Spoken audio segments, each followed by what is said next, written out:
ভালো করে বলেন তো বাজান, ওই পৃথিবীর বড় নেতা জো বাইডেনের চেয়ে এই বড়গাছির সবজি বিক্রেতার দাম আল্লাহর কাছে কম না বেশি? কারণ ওইটা বেঈমান আর এটা ইমানদার। কথা বলেন ঠিক কিনা? রাত যত গভীর হবে খেলা তত জমবে। রাশিয়ার প্রেসিডেন্ট পুতিন আছে না, উত্তর কোরিয়ার প্রেসিডেন্ট কাটিং মারা মাল কিং জম আছে না নাই, ভারতের দাদা, এই যে বিভিন্ন ক্ষমতাধর, এরা যত বড়ই ক্ষমতাধর হোক না কেন, বাংলাদেশের একজন রিক্সা চালক, ভ্যান চালক, লোকটা যদি ইমানদার হয়, আযান দেওয়ার পরে মসজিদে গিয়ে মাথা নত করে যদি আল্লাহকে সিজদা দেয়, এই পৃথিবী কাঁপানো বড় বড় লিডারের চাইতেও আল্লাহর কাছে ওই রিক্সা চালক, ভ্যান চালক, ইমানদারের দাম কম না বেশি? আলোচনা নিয়ে আসছেন হযরত মাওলানা গোলাম রব্বানী যুক্তিবাদী।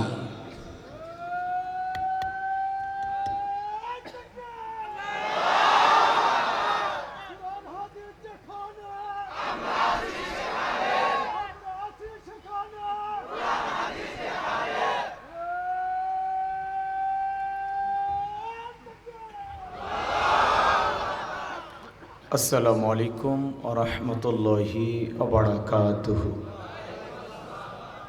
আপনারা সবাই কেমন আছেন? ইন্নাল হামদালিল্লাহিল আকরামিল্লাযী খালাকাল ইনসানা ওয়া কাররামা ওয়া আল্লামাহু মিনাল বায়ানি মা লাম ইয়ালাম ফাসুবহানাল্লাযী লা ইহসা ইমতিনানুহু বিল লিসানি ওয়ালা বিল কলাম। نشهد أن لا إله إلا الله وحده لا شريك له ونشهد أن سيدنا وسندنا وحبيبنا ومولانا محمدا عبده ورسوله الذي أرسله بالحق بشيرا ونذيرا وداعيا إلى الله بإذنه وسراجا وقمارا منيرا. فقد قال الله تعالى في كلامه المجيد وفي فرقانه الحميد. সকলে জবান সেরে মোহাব্বতে আওয়াজ দে পড়ুন আউযু বিল্লাহি মিনাশ শাইতানির রাজীম। বিসমিল্লাহির রাহমানির রহিম।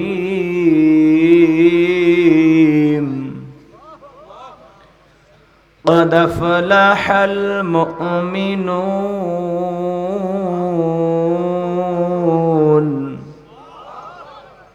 الذين هم في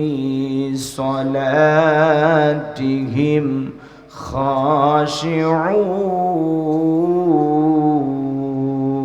خاشعون. صدقت يا رب العالمين. وعن أبي هريرة رضي الله تعالى عنه قال قال رسول الله صلى الله عليه وسلم الدنيا سجن المؤمن وجنة الكافر. رواه المسلم. وقال تعالى في شان حبيبي إن الله وملائكته يصلون على النبي يا أيها الذين آمنوا صلوا عليه وسلموا تسليما. সকলে দরুদ ইব্রাহিম পড়ুন। اللهم صل على محمد وعلى آل محمد كما صليت على إبراهيم وعلى آل إبراهيم إنك حميد مجيد. اللهم بارك على محمد وعلى آل محمد كما باركت على إبراهيم وعلى آل إبراهيم إنك ইন্নাকা হামিদুম মাজিদ। বাংলাদেশের ঐতিহ্যবাহী রাজশাহী জেলার পবা থানার অন্তর্গত বড়গাছি হাট হযরত আবু বকর সিদ্দিক রাদিয়াল্লাহু তাআলা আনহু মাদ্রাসা ও এতিমখানার উদ্যোগে 2 দিন ব্যাপী তাফসীরুল কোরআন মাহফিলের সমাপনী রজনীর সম্মানিত সুযোগ্য অনারেবল প্রেসিডেন্ট জনাব মোহাম্মদ তোতা সরকার, দোয়া করা দরকার আল্লাহ পাক তার গোলামকে হায়াতে তৈয়বা সুয়তে কুলিয়া দান করুন, সকলে বলুন আমিন। আজকের প্রোগ্রামের প্রধান অতিথি জনাব আলহাজ মোহাম্মদ আলী সরকার, আল্লাহ পাক তার গোলামকে হায়াতে তৈয়বা সুয়তে কুলিয়া দান করুন, সকলে বলুন আমিন। আজকের প্রোগ্রামের বিশেষ অতিথি জনাব মোহাম্মদ ফারুক রহমান মাসুম, আল্লাহ পাক তার গোলামকে হায়াতে তৈয়বা সুয়তে কুলিয়া দান করুন, সকলে বলুন আমিন। গতকালকে মাহফিলে যিনি প্রধান অতিথি ছিলেন মাননীয় এমপি মহোদয়, আজকের এই প্রোগ্রামে তিনি উপস্থিত, একটু জোরে বলেন মারহাবা, লিল্লাহি তাকবীর। এমপি সাহেবের আগমন, জননেতা জনাব মোহাম্মদ আসাদুজ্জামান ইকরাম, সামনে বসা পিতৃ সমতুল্য মুরব্বী বাবাজিরা, কলিজার টুকরা প্রাণপ্রিয় যুবক ভাইয়েরা, ছোট ছোট সোনামানিকেরা, পর্দার আড়ালের সম্মানিত অবলা সরলা আবেদা সালেহা মা ও বোনেরা, প্রশাসনের সম্মানিত পুলিশের ভাইয়েরা, ডিবির ভাইয়েরা, জাতির বিবেক প্রিয় সাংবাদিক বন্ধুগণ, বিভিন্ন রাজনৈতিক দলের সম্মানিত নেতা কর্মী ভাইয়েরা, সবাইকে নিয়ে আরেকটি বার সালাম দিচ্ছি। আশা করছি সকলেই সালামের জবাব জোরে সোরে দেবেন। আসসালামু আলাইকুম ওয়া রাহমাতুল্লাহি ওয়া বারাকাতুহু। আমরা শুকরিয়া আদায় করতেছি সেই মহান রবের দরবারে যে আল্লাহ পাক সুবহানাহু ওয়া তাআলা অত্যন্ত দয়া করে, করুণা করে, মায়া করে, মহব্বত করে, ভালোবেসে, পছন্দ করে অত্র এলাকা থেকে গণে গণে গুণান্বিত করে, যাচাই বাছাই করে শুধুমাত্র কেবলমাত্র কোরআনুল কারীমের মহব্বতে আজকের মাহফিলে আসার বসার সুযোগ দান করলেন। সে মহান রবের দরবারে সিজদা অবনত চিত্তে কালিমাত শুকুর আদায় করে পড়ছি আলহামদুলিল্লাহ। হয় নাই কৃপণতা অলসতা দূর করে মুসলমান হিসাবে সিংহের মতো বাঘের মতো গর্জন দিয়ে আল্লাহর দেয়া জবান দ্বারা 2টা ঠোঁট নাড়াইয়া শরীরের সবটুকু শক্তি উজাড় করে চিৎকার মেরে বলুন আলহামদুলিল্লাহ। পড়ুন রব্বানা লাকাল হামদ হামদান কাসীরান তাইয়িবান মুবারাকান ফীহ। লক্ষ কোটি দরুদ সালাম মানবতার শ্রেষ্ঠ বন্ধু বিশ্বনবী বিশ্বনেতা যে নবী আইয়ামে জাহিলিয়াতের যুগে আগমন করে অসভ্য মানুষগুলোকে সভ্য বানিয়েছেন, অভদ্র মানুষগুলোকে ভদ্র বানিয়েছেন, কোরআন নামের সংবিধান দিয়া, কোরআনের রাজ কায়েম করে সোনালী যুগ উপহার দিয়া মদিনার পাক ভূমিতে শায়িত আছেন। সে রাসূলের প্রতি কলিজা ভরা মুহাব্বত নিয়ে পড়ছি দরুদ সালাম, সকলেই পড়ুন সাল্লাল্লাহু আলাইহি ওয়াসাল্লাম। সম্মানিত ভাইরা, আজকের প্রোগ্রামে আসতে পেরে বসতে পেরে আপনারা খুশি না বেজার? কারা কারা বেজার 2 হাত তুলে দেখান। আলহামদুলিল্লাহ। রাজশাহীর মানুষ অনেক চালাক, শ্রোতারা যদি চালাক হয় ওয়াজ করে শান্তি পাওয়া যায়, কইতে কলিকাতা বুঝে নাই। আজকের প্রোগ্রামে আসতে পেরে বসতে পেরে কারা কারা খুশি, মুখে নিয়ে হাসি, আওয়াজ দে বেশি, আল্লাহ নামের এমন একটি স্লোগান দেবেন, এলাকায় যদি কোনো ইসলাম বিরোধী উই পোকা, সার পোকা, তেলা পোকা থাকে, ওদের কলিজায় যেন কম্পন সৃষ্টি হয়, এমন আওয়াজ করতে রাজি আছেন যারা? বীর মুসলমানের মতো 2টি হাত টান টান করে তুলে দেখান তো তারা। লিল্লাহি তাকবীর, লিল্লাহি তাকবীর। আল কোরআনের আলম, আল হাদিসের আলম, দুনিয়ার মুসলিম, সারা বিশ্বের মুসলিম, আমার নেতা তোমার নেতা, আমার নেতা তোমার নেতা। লিল্লাহি তাকবীর। আল কোরআনের আলো, আল হাদিসের আলো, দুর্নীতির আলো। হাত নামান। অনেকে চোখে তালে বলে ফেলেছেন দুর্নীতির আলো ঘরে ঘরে জ্বালো। বাংলাদেশে দুর্নীতি দমন কমিশন আছে না নাই? এরপরে দুর্নীতি কমেছে নাকি ডিজিটাল কায়দায় বেড়েই চলেছে? দিন যত গড়াচ্ছে দুর্নীতির পাল্লা তত ভারী হচ্ছে, কথা বলেন ঠিক কিনা? আমরা চাই আমাদের এই প্রিয় মাতৃভূমি বাংলাদেশ দুর্নীতি মুক্ত আল্লাহ কবুল করুন, চিরা বলুন আমিন। আমরা চাই আমাদের বাংলাদেশ মাদক মুক্ত, আল্লাহ কবুল করুন, চিল্লায়ে বলুন আমিন। আমরা চাই আমাদের বাংলাদেশ যৌতুক মুক্ত, আল্লাহ কবুল করুন, চিল্লায়ে বলুন আমিন। সম্মানিত ভাইরা, আমার ভূমিকা লম্বা কথা নয়, সরাসরি মূল আলোচনায় প্রবেশ করতে চাই। তারপরে দু একটি কথা না বললেই নয়। আমরা যত জায়গায় কোরআনে কথা বলতে যাই বলে হুজুর সাবধানে আলোচনা করবেন, ভুলে যাবেন না এলাকা কার আছে না নাই। আবার কিছু জায়গায় ওয়াজ করতে গেলে বলে হুজুর ওয়াজ যা করবেন করবেন, খবরদার রাজনীতির কোনো আলোচনা করবেন না। আপনারাই বলেন তো আমার বাড়ি কোন জেলা? গাইবান্ধা। গরিব এলাকায় বাড়ি দেখে আমার জেলার নামটা নিতেও আপনাদের কষ্ট হচ্ছে। একটু জোরে বলেন না আমার বাড়ি কোথায়? আমি আসছি কোন জেলায়? রাজশাহীতে। বিশ্বাস করুন আমি গাইবান্ধা থেকে আপনাদের এলাকায় এসেছি শুধুমাত্র কোরআনের কথা বলার আশায়, এছাড়া আমার আর অন্য কোনো উদ্দেশ্য নাই। আর গাইবান্ধা থেকে রাজশাহীতে এসে রাজনীতি করে আমার কোনো লাভ আছে? আগামী নির্বাচনে এলাকার মহিলা মেম্বার পদেও দাঁড়ানোর কোনো চান্স আছে? তাহলে আমি কেন এখানে রাজনীতি করব? যদি করাই লাগে নিজের জেলা গাইবান্ধাই করব। কথা বলেন ঠিক কিনা? এর জন্য আপনারা টেনশন মুক্ত থাকবেন। আমি আপনাদের কথার সাথে একমত। আমি বাংলাদেশের রাজনীতি কোনো দলের বক্তা না, আমি রাজনীতি কোনো বক্তব্য দেব না। I will not any political word because I am not a leader of any political party. কারণ এখানে সব দলের লোক আছে না নাই? এখানে বসে আছেন আওয়ামী লীগ, বিএনপি, জাতীয় পার্টি, জামাত ইসলাম, জাসদ, বাসদ, চরমানা, আরশিদ, দেওয়ানবাগি, ফুরফুরে, হাটহাজারী, ওলামা জামাত, তাবলিগ, পাবলিক, ওলামা লীগ, গণতন্ত্র, গণফোরাম, শিশু সমাজ, বিকল্প ধারা, এলজিবিটি, নাগরিক শক্তি, পিপিল সোসাইটি, 4 দল, 14 দল, 8 দল, 19 দল, 20 দল, ইসলাম, বিএনএ, বাংলাদেশ কংগ্রেস এ পর্যন্তই থাক। আবার ভিপি নুরের আছে গণ অধিকার পরিষদ, তৈমুর চাচা খুলেছিল তৃণমূল বিএনপি। এত দলীয় লোক যেখানে, আমি কি বোকা দলীয় আলোচনা করব?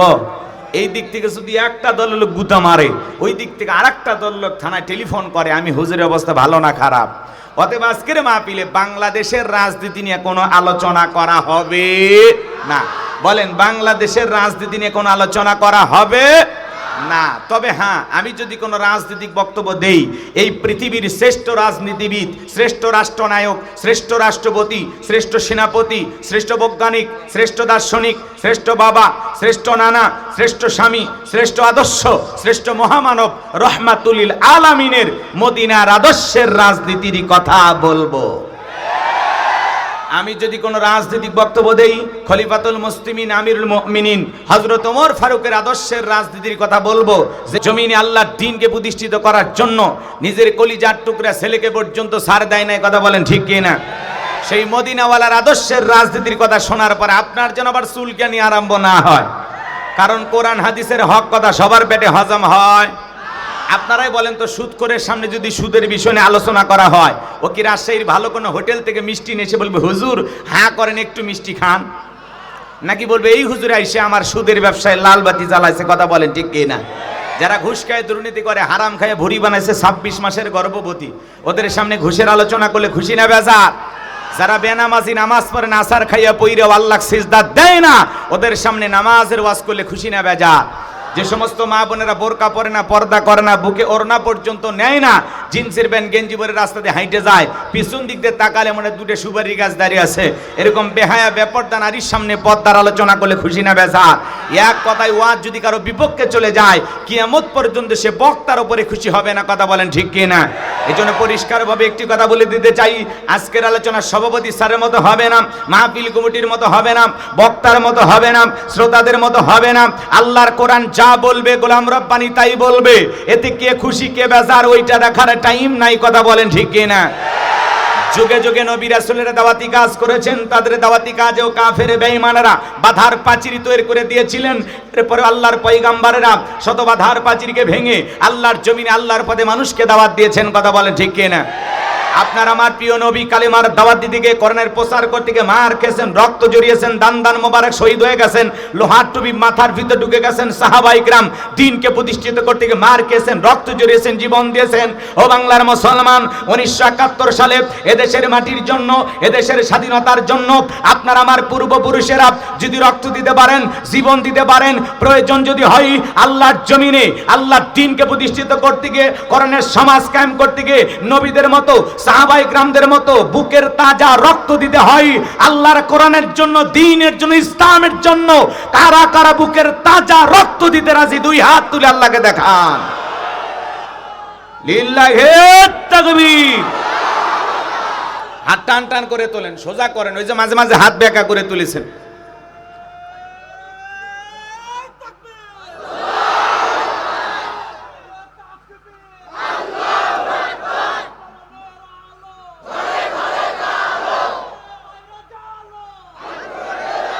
লিল্লাহে তাকবীর।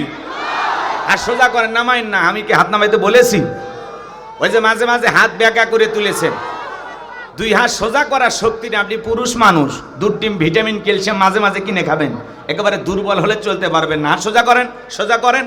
আমার আল্লাহ রাব্বুল আলামিন বলেন, ইন্নাল্লাহা আশতারা মিনাল মুমিনিনা আনফুসাহুম ওয়া আমওয়ালাহুম বিআন্না লাহুমুল জান্নাহ।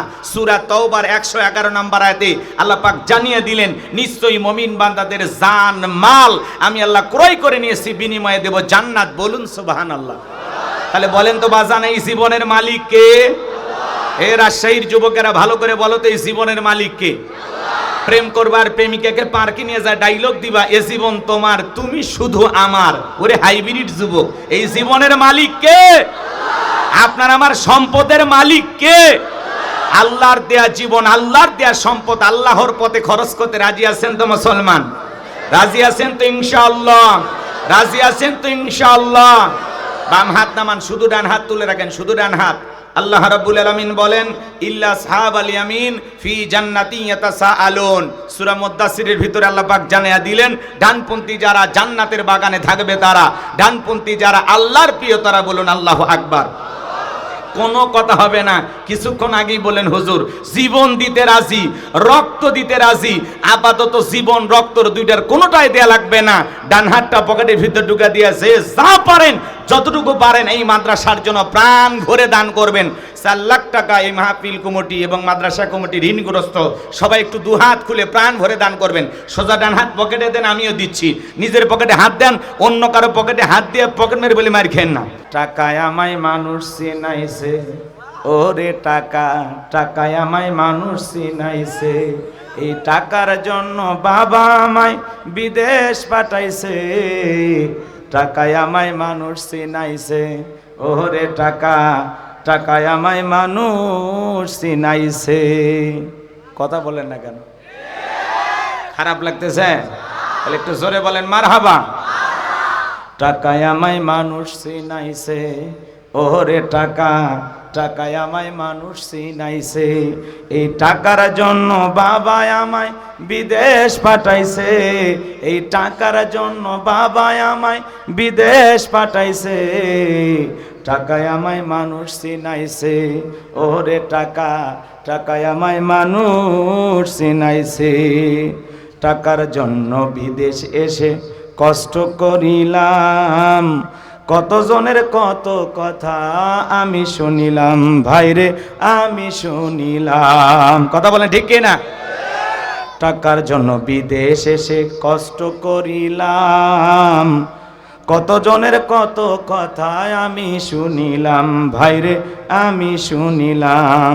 এই টাকার জন্য সোনার দেহ, এই টাকার জন্য সোনার দেহ নষ্ট হইতেছে। টাকায় আমায় মানুষ চিনাইছে, ওরে টাকা, টাকায় আমায় মানুষ চিনাইছে। টাকা থাকলে বন্ধু বান্ধব সবাই তো মেলে, টাকা না থাকিলে আমার কেউ না সাথে চলে, ভাইরে কেউ না সাথে চলে। টাকা থাকলে বন্ধু বান্ধব সবাই তো মেলে, টাকা না থাকিলে আমার কেউ না সাথে চলে, ভাইরে কেউ না সাথে চলে। এই টাকার জন্য স্বার্থের টানে, এই টাকার জন্য স্বার্থের টানে আপন বলতেছে। টাকায় আমায় মানুষ চিনাইছে, ওরে টাকা, টাকায় আমায় মানুষ চিনাইছে। টাকা থাকলে নারী বাড়ি সকলই তো হয়, টাকা থাকলে সমাজেতে বাপের বেটা কয়, ভাইরে বাপের বেটা কয়। টাকা থাকলে নারী বাড়ি সকলই তো হয়, টাকা থাকলে সমাজেতে বাপের বেটা কয়, ভাইরে বাপের বেটা কয়, এই টাকা সারা দাম নাই কারো, এই টাকা সারা দাম নাই কারো। পাভেল কইতেছে টাকায় আমায় মানুষ চিনাইছে, ওরে টাকা, টাকায় আমায় মানুষ চিনাইছে। এই টাকার জন্য বাবা আমায় বিদেশ পাঠাইছে, এই টাকার জন্য রাজশাহীর ছেলেরা বিদেশে গিয়েছে। টাকায় আমায় মানুষ চিনাইছে, ওরে টাকা, টাকায় আমায় মানুষ চিনাইছে, ওরে টাকা, টাকায় আমায় মানুষ চিনাইছে। জোরে বলেন মারহাবা। কষ্ট হচ্ছে আপনাদের? কোনো ভূমিকা দেব না, এখন চলেন আমি ডাইরেক্ট আলোচনা করব। আমি কথা বলবো আল্লাহর কোরআন থেকে। জোরে বলেন, কথা হবে কোথা থেকে? এখানে ঘড়ি ধরে 1 ঘন্টা আমার সময় দেবেন, যদি ভালো লাগে সময় আরো বাড়াবো। এখন যা বাজে বাজুক, 1টা পর্যন্ত কারা কারা থাকবেন 2 হাত তুলে বলেন ইনশাআল্লাহ।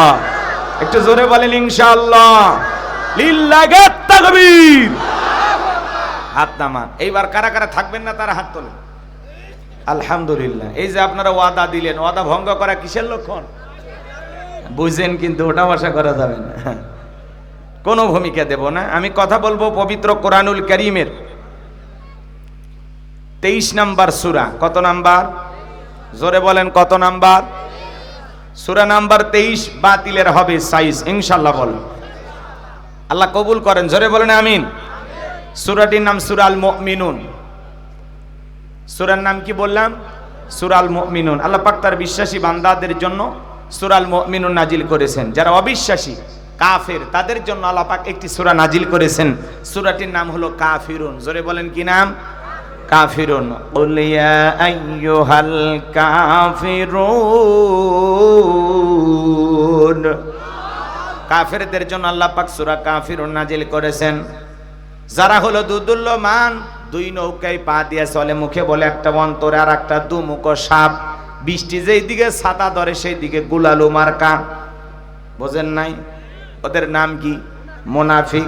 এই মুনাফিকদের জন্য আল্লাহ পাক একটি সূরা নাজিল করেছেন, সূরার নাম হলো মুনাফিকুন। জোরে বলেন কি না? মুনাফিকদের জন্য আল্লাহ পাক সূরা মুনাফিকুন নাজিল করেছেন। এই মুনাফিক চেনা বড় কঠিন। সকালবেলায় বলে আমরা ইসলামের পক্ষে আছি, আর রাতের বেলায় যাবা, এদিকে খেয়াল করেন, রাতের বেলা যায় আবার ইসলাম নামের গাছের গোড়া কেটে দেয়। কথা বলেন না কেন?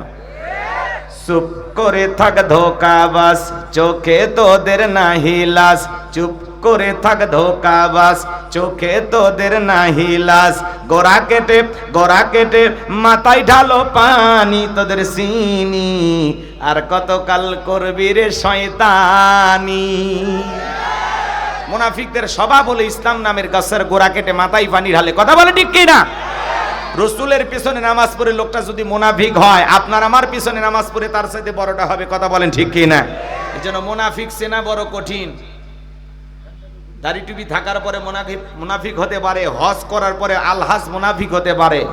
মনে রাখবেন, অমুসলিমের দ্বারা ইসলাম যতটা না ক্ষতিগ্রস্ত হয়, নামধারী মুনাফিক মার্কা মুসলমানের দ্বারা ইসলাম সবচাইতে বেশি ক্ষতিগ্রস্ত হয়। এই জন্য মুনাফিক হইতে সাবধান। কথা মনে থাকবে তো? আমি আজকে মুনাফিকদেরকে নিয়ে আলোচনা করব না, আজকে আমি কাফেরদেরকে নিয়ে আলোচনা করব না, আমি আলোচনা করব আল্লাহর ভিআইপি মুমিন বান্দাদেরকে নিয়ে। বলুন আল্লাহু আকবার। আপনি আমি সবাই মুমিন, এতে কি সন্দেহ আছে? কষ্ট হচ্ছে আপনাদের? তাহলে সূরার নাম কি বললাম? সূরাল মুমিনুন। কোরআনুল কারীমের 23 নাম্বার সূরা। মোট আয়াত আছে 118, রুকু আছে 6টি। বিশ্বনবীর মক্কার জিন্দেগিতে এই সূরাটি নাজিল হয়েছেন। বলুন আল্লাহু আকবার। 18 নাম্বার পারার প্রথম সূরা। জবান ছেড়ে সবাই একটু মহব্বতে আমার সাথে তেলাওয়াত করুন। আউযু বিল্লাহি মিনাশ শাইতানির রাজীম। বিসমিল্লাহির রাহমানির রহিম। বিতাড়িত মুর্দার শয়তানের কাছ থেকে আল্লাহ পাকের কাছে আশ্রয় প্রার্থনা চাচ্ছি। পরম করুণাময় দয়ালু আল্লাহ তাআলার নামে শুরু করছি। সূরার নাম সূরাল মুমিনুন। যে কোনো আয়াত বা সূরার তাফসীর করতে হলে কোন প্রেক্ষাপটে কোন সময় রাসূলের উপরে সে আয়াতটি বা সূরাটি নাজিল হয়েছে, সেই নাজিলের প্রেক্ষাপট আছে না নাই? আরবিতে বলা হয় শানে নুজুল। যদি শানে নুজুল আলোচনা করা হয় তাহলে তাফসীর বুঝতে সহজ হয়, বলুন আল্লাহু আকবার। তাহলে সূরা আল মুমিনুন বিশ্ব নবীর ওপরে কোন প্রেক্ষাপটে কোন সময় নাজিল হয়েছে আমি কি একটু তুলে ধরবো? কষ্ট হবে না ভাই? একটু কথা বলা লাগবে। আমি করবো আওয়াজ, আপনারা দেবেন আওয়াজ, জবাব দিবেন ঠিক ঠিক, আলোচনা হবে কমপ্লিট। শ্রোতাদের স্পিরিটে বাড়ে, বক্তার হিট, আলোচনা হবে জায়গা মতো ফিট। কিছু আজ প্যান্ডেলে, কিছু আজ অ্যাঙ্গেলে, জ্ঞানী লোকের জন্য ইশারায় যথেষ্ট, কথা বলেন ঠিক কি না?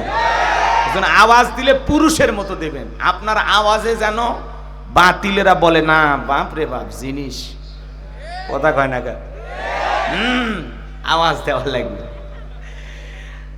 এদিকে খেয়াল করেন, তাহলে কোন সূরা কোন প্রেক্ষাপটে নাজিল হয়েছে আমি একটু বলবো। আমার ভাইয়েরা, হৃদয়ের কান পেতে কথাগুলো শুনবেন, নিজের ওয়াদাটা ঠিক রাখবেন, খবরদার ওঠা বসা করবেন না, পরিবেশটা নষ্ট করবেন না। যে কথা বলতে চাচ্ছিলাম বাজান, বিশ্বনবীর প্রিয় সাহাবী হযরত ওমর ফারুক রাদিয়াল্লাহু তাআলা আনহু বলেন, আমি মৌমাছির বন বন ভন ভন আওয়াজ শুনলাম, ডানে তাকাই মৌমাছি নাই, বামে তাকাই মৌমাছি নাই। বিশ্বনবীর চেহারা মোবারকের দিকে তাকায়া দেখি আমার নবীজি ফিস ফিস করে কি যেন তেলাওয়াত করতেছেন। হযরত ওমর ফারুক রাদিয়াল্লাহু তাআলা ডেকে বলেন, আমার বোঝার বাকি রইল না, আসমান থেকে নবীজির উপরে কোরআনুল কারীম নাজিল হচ্ছে, আর বিশ্বনবী কোরআনুল কারীম রিসিভ করতে ব্যস্ত, বলুন মারহাবা। মৌমাছির বন বন ভন ভন আওয়াজ হইলে কোরআনুল কারীম নাজিল হয়, দপ্তরি ছুটির ঘন্টাই বাড়ি মারে টন টন আওয়াজ হইলে কোরআনুল কারীম নাজিল হয়। নবীজি যখন ঘোড়ার উপরে থাকতেন ওই সময় যদি কোরআনুল কারীম নাজিল হইতো, ওহির ভারে ঘোড়ার পা গুলো বালুর ভিতরে ডেবে যেত, বলেন আল্লাহু আকবার।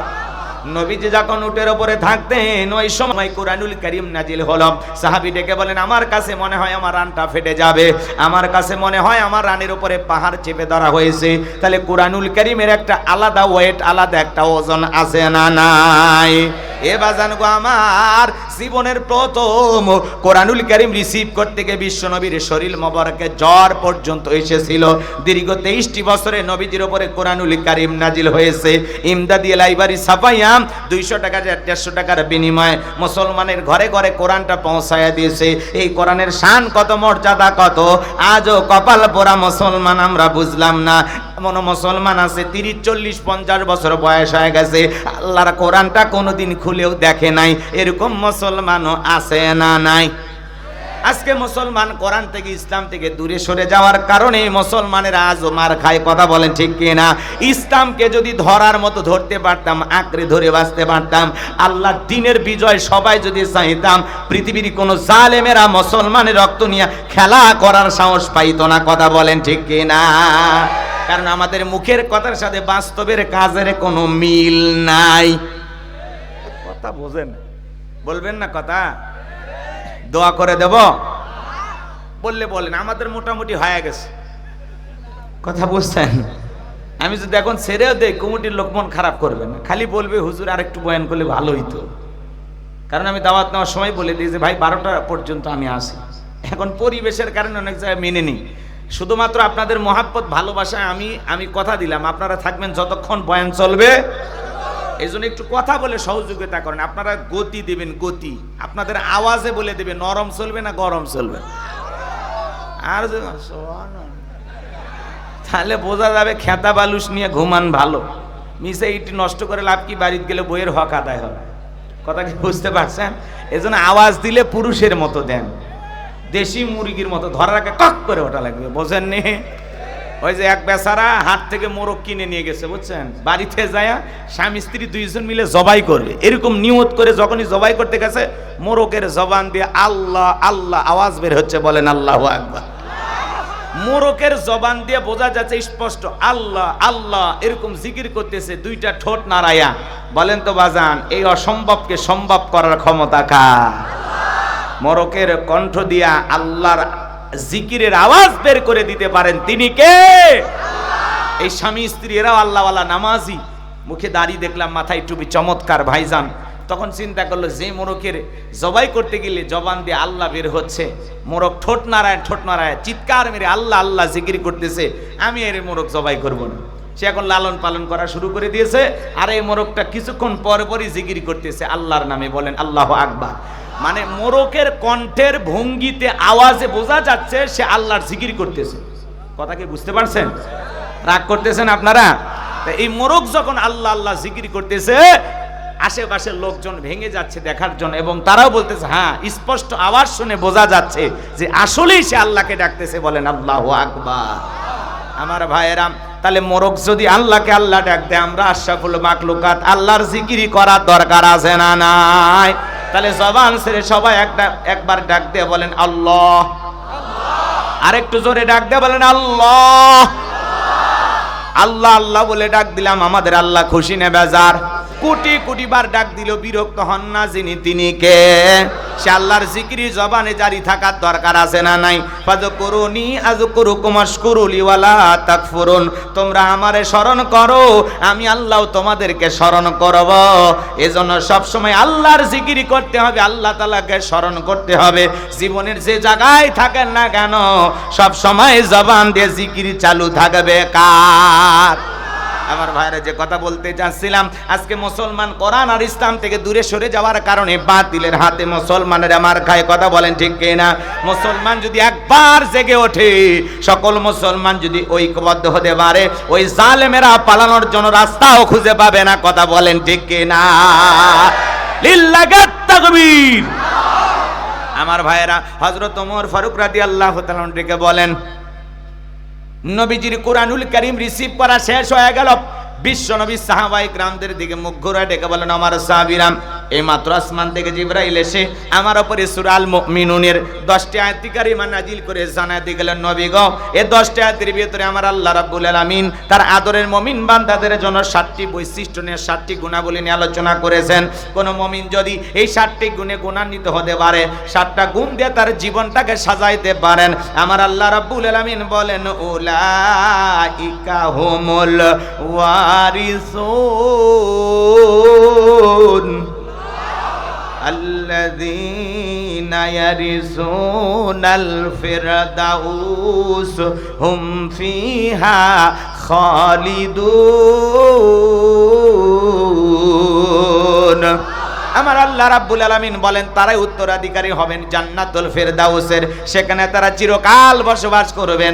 আমার আল্লাহ কোনোদিন জান্নাত থেকে বের করে দেবেন না। চিৎকারে মেরে বলুন সুবহানাল্লাহ। আপনার আমার টার্গেট জান্নাত না জাহান্নাম?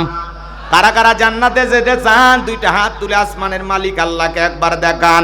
আল্লাহ আমাদের সবাইকে জান্নাতুল ফিরদাউসের ওয়ারিস হিসেবে কবুল করুন। জোরে বলুন আমিন। আরেকবার জোরে বলেন আমিন। আরো একবার বলুন আমিন। এবার 7টা আঙ্গুল দেখান, বলেন তো জান্নাতে যেতে হলে কয়টা গুণাবলী? 7টি গুণাবলী। এই 7টি গুণাবলী কি কি, 7টি বৈশিষ্ট্য কি কি, আমি আপনাদের সামনে অতি দ্রুত অল্প সময়ে বলে দেব ইনশাআল্লাহ। আল্লাহ কবুল করুন। জোরে বলুন আমিন। আত্মান ভাইরা আমার, মেহেরবানি করে আমাকে একটু সময় দেন, ভালো লাগবে ইনশাআল্লাহ। কোরআনের কথা শুনলে ভালো লাগারই কথা, খারাপ লাগবে তাদের কাছে। কথা বলেন না কেন? মনটা যদি আবু বকরের মতো নরম হয়, কোরআন শুনলে ঈমান বাড়বে। আর মনটা যদি আবু জেলের মতো শয়তানিতে ভরা থাকে, যত কোরআন শুনবে তত শয়তানি বাড়বে। কথা কোন ঠিক কিনা? এজন্য যার মন যেমন, কোরআন ঠিক লাগবে তার কাছে তেমন। কথা বলেন ঠিক কিনা? অনেকে সমালোচনা করবে, নানান কথা বলবে, কালকেও সমালোচনা হইতে পারে, এগুলো নিয়ে আমরা কখনো ভাবি না। কারণ যার কাছে যেমন লাগবে সে তেমনই ভাববে। কথা কি বুঝতে পারছেন? এই জন্য দিল দিয়া কথাগুলো বুঝবেন, কথাগুলো শোনার নিয়তে শুনবেন এবং মানার নিয়তে কথাগুলো বাড়ি পর্যন্ত নিয়ে যাবেন। আল্লাহ কবুল করেন। জোরে বলুন আমিন। বিশ্বনবী তখন সাহাবা ইকরামদের সামনে তিলাওয়াত করে শুনিয়ে দিলেন। আমার আল্লাহ রাব্বুল আলামিন বলেন, ক্বাদ আফলাহাল মুমিনুন।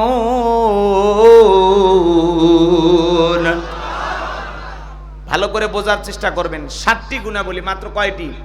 এই 7টি গুণ দিয়ে যদি নিজের জীবনটাকে ঢেলে সাজাইতে পারেন, বাবা মারা গেলে ওয়ারিশ সূত্রে সন্তান যেরকম বাবার সম্পত্তির ভাগ পায়, কোন মুমিন যদি এই 7টা বৈশিষ্ট্য, 7টা গুণ দিয়ে তার জীবনটাকে সাজাইতে পারে, আল্লাহ পাক তার নামে জান্নাতুল ফিরদাউসের ভিতরে জায়গা বরাদ্দ রাখবেন। বলুন সুবহানাল্লাহ। কি সেই 7টা গুণাবলী একটু জানার দরকার আছে না নাই? আমার ভাই একটু দিল দিয়ে শোনেন। আমার আল্লাহ রাব্বুল আলামিন বলেন, ক্বাদ আফলাহাল মুমিনুন।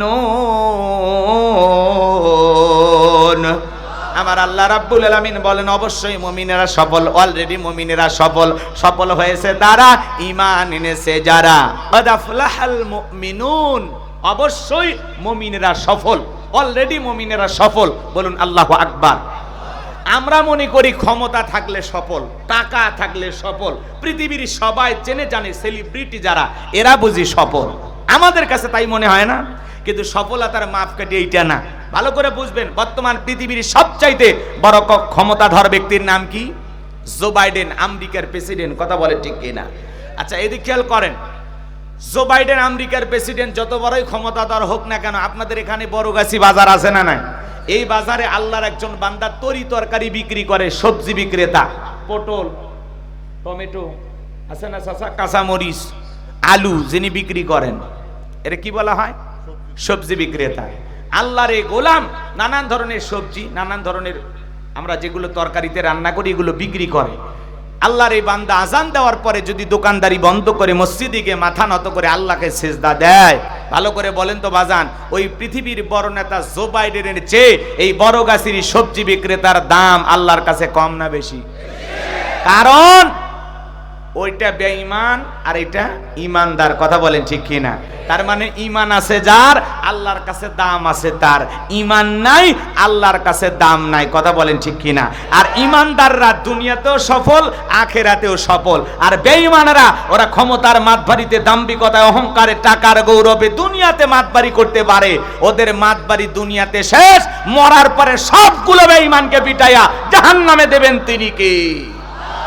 এজন্য ভালো করে বোঝার চেষ্টা করবেন। আল্লাহ বলেন কদ আফলাহাল মুমিনুন, অবশ্যই মুমিনেরা সফল হয়েছে তারা ঈমান এনেছে যারা। ঈমানদার ছাড়া আল্লাহর কাছে সফল হওয়া যায়? এজন্য ক্ষমতা থাকলে সফল হওয়া যায় না। পৃথিবীতে আরো বড় বড় ক্ষমতাধর আছে না নাই?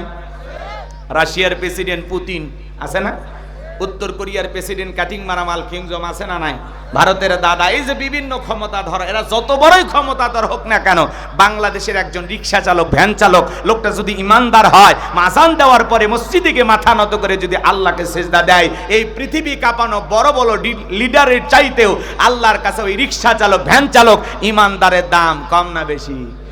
এজন্য চেহারা কালো হোক, ফর্সা হোক, ধনী হন, গরিব হন, কোনো আপত্তি নাই। আপনার ভিতরে ঈমান আছে, আল্লাহর কাছে দাম আছে। আল্লাহর কাছে যদি দামি হতে পারি, এই জীবনে আর কিছু চাওয়ার আছে? জোরে বলেন, চাওয়ার আছে? আমি বলবো সফল হয়েছে কারা? আপনারা বলবেন ঈমান এনেছে যারা। বলতে পারবেন না? বলেন সফল হয়েছে কারা? সফল হয়েছে কারা? তাহলে পরিষ্কার। এদিকে খেয়াল করেন। এখন আমি আপনাদেরকে ছোট্ট একটা প্রশ্ন করি। বলেন তো, একজন অমুসলিম জহরের নামাজের পূর্বে ঈমান গ্রহণ করেছে, ওই ব্যক্তির উপরে জহরের সালাত আদায় করা কি? মাশাআল্লাহ, চমৎকার শ্রোতা। এদিকে খেয়াল করেন। তাহলে একজন অমুসলিম জহরের নামাজের পূর্বে ঈমান গ্রহণ করলে ওই ব্যক্তির উপরে জহরের সালাত আদায় করা ফরজ। কথা বলেন ঠিক কি না? এই জন্য আল্লাহ পাক বলতেছেন কদ আফলাহাল মুমিনুন, অবশ্যই মুমিনেরা সফল, অলরেডি মুমিনেরা সফল। ঈমান আনার পরে, নিজেকে মুমিন দাবি করার পরে, মুমিন জীবনের সবচাইতে গুরুত্বপূর্ণ দামি ইবাদতের নাম হলো সালাত। আল্লাহ পাক যখন মুমিনদের 7টা বৈশিষ্ট্য, 7টি গুণাবলী নিয়ে আলোচনা শুরু করেছেন, আমার আল্লাহ 1 নাম্বার সালাত দিয়ে শুরু করেছেন। বলেন আল্লাহু আকবার। কষ্ট হচ্ছে আপনাদের? যুবক যারা আসছো, তোমরা নিরাশ হবা না, কারণ তোমরাও যুবক, আমিও যুবক। দেশের অবস্থা করুন, বক্তার দরকার তরুণ। মুরব্বী হলে সুবহানাল্লাহর বাইরে যাবে না, যুবক হলে তার 2-1 বার গুতে মারে রিস্ক নেবে। একটু অপেক্ষা করো, খালি শুরু করতে দেয়। রাত যত গভীর হবে, খেলা তত জমবে। লিল্লাহি তাকবীর। এদিকে খেয়াল করেন বাজান গো আমার, 7টি গুণাবলীর 1 নাম্বার গুণাবলী আমার আল্লাহ রাব্বুল আলামিন কি বলেছেন? জবান ছেড়ে সবাই যারা পারেন আমার সাথে তেলাওয়াত করুন। আমার আল্লাহ বলেন আল্লাযীনা হুম ফি সালাতিহিম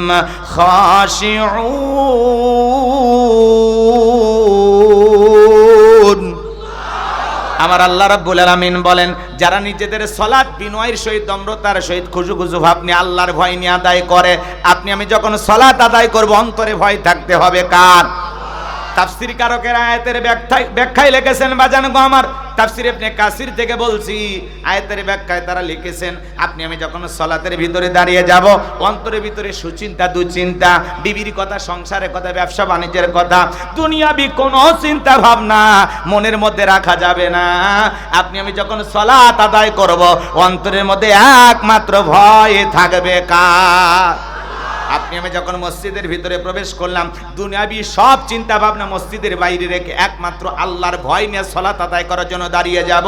ইয়া আইয়ুহাল্লাযিনা আমানুত্তাকুল্লাহ, হে ঈমানদারগণ আমি আল্লাহকে ভয় করো, হাক্ক তুকাতিহি, ভয় করার মতো ভয় করো। কিভাবে সালাত আদায় করবেন, কিভাবে নামাজ আদায় করা দরকার, গভীর মনোযোগ দিয়ে শুনবেন বাজান গো আমার। আপনার আমার প্রিয় নবী কিভাবে সালাত আদায় করেছেন, আম্মা জান আয়েশা ডেকে বলেন, নবীজি নামাজের ভিতরে এত লম্বা সময় ধরে দাঁড়িয়ে থাকতেন, আমি তাকায় দেখতাম মাঝে মাঝে বিশ্ব নবীর পা মোবারক ফুলে উঠতো। বলেন আল্লাহু আকবার।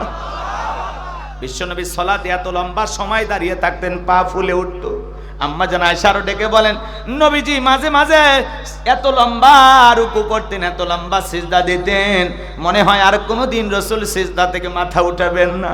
আম্মা জান আয়েশা ডেকে বলেন, একদিন রাতের বেলায় দেখি নবীজি সিজদা দিয়ে এত কান্না করেছেন, কাঁদতে কাঁদতে সিজদার জায়গাটা ভিজে গেছে। আম্মা জান আয়েশা অপেক্ষায় বসে থাকলেন, নবীজি যখন সিজদা থেকে মাথা উঠাইলেন, ডেকে বলেন, নবী গো আপনি কেন এত কান্না করেছেন, কি হয়েছে আপনার? বিশ্ব নবী ডেকে বলে, আয়েশা আমি তো আমার জন্য কাঁদি না, আমি কাঁদি আমার গুনাহগার উম্মতের জন্য। আমি আল্লাহর কাছে কেঁদে কেঁদে বলি, আল্লাহ আমার গুনাহগার উম্মতের গুনাহগুলো মাফ করে দাও, ওই কঠিন জাহান্নামের আগুন থেকে আমার উম্মতকে তুমি বাঁচাও। আল্লাহু আকবার। আপনার আমার প্রিয় নবী যদি সিজদা দিয়ে আপনার আমার গুনাহ মাফের আশা আল্লাহর কাছে দোয়া করেন, তাহলে আপনি আমি মূল অপরাধী, মূল আসামি, মূল ভিকটিম। তাহলে বলেন তো বাজান, আপনার আমার অপরাধের জন্য আল্লাহর কাছে সিজদা দিয়ে কান্না করার দরকার আছে না নাই? 5 ওয়াক্ত সালাত, এইটা তো ডিউটি, এটা তো আদায় করা লাগবে, এটা রবের বাধ্যতামূলক অর্ডার। 5 ওয়াক্ত সালাত অবশ্যই আপনাকে আমাদের আদায় করতে হবে।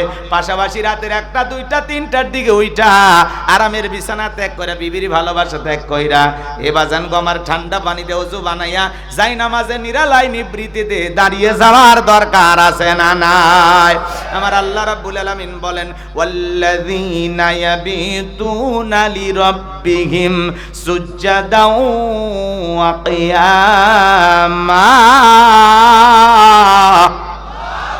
আমার আল্লাহ রাব্বুল আলামিন বলেন, যারা রাত্রি জাগরণ করে আমি আল্লাহকে সিজদা দেয়, আমি আল্লাহর জন্য দণ্ডায়মান হয়ে যায়।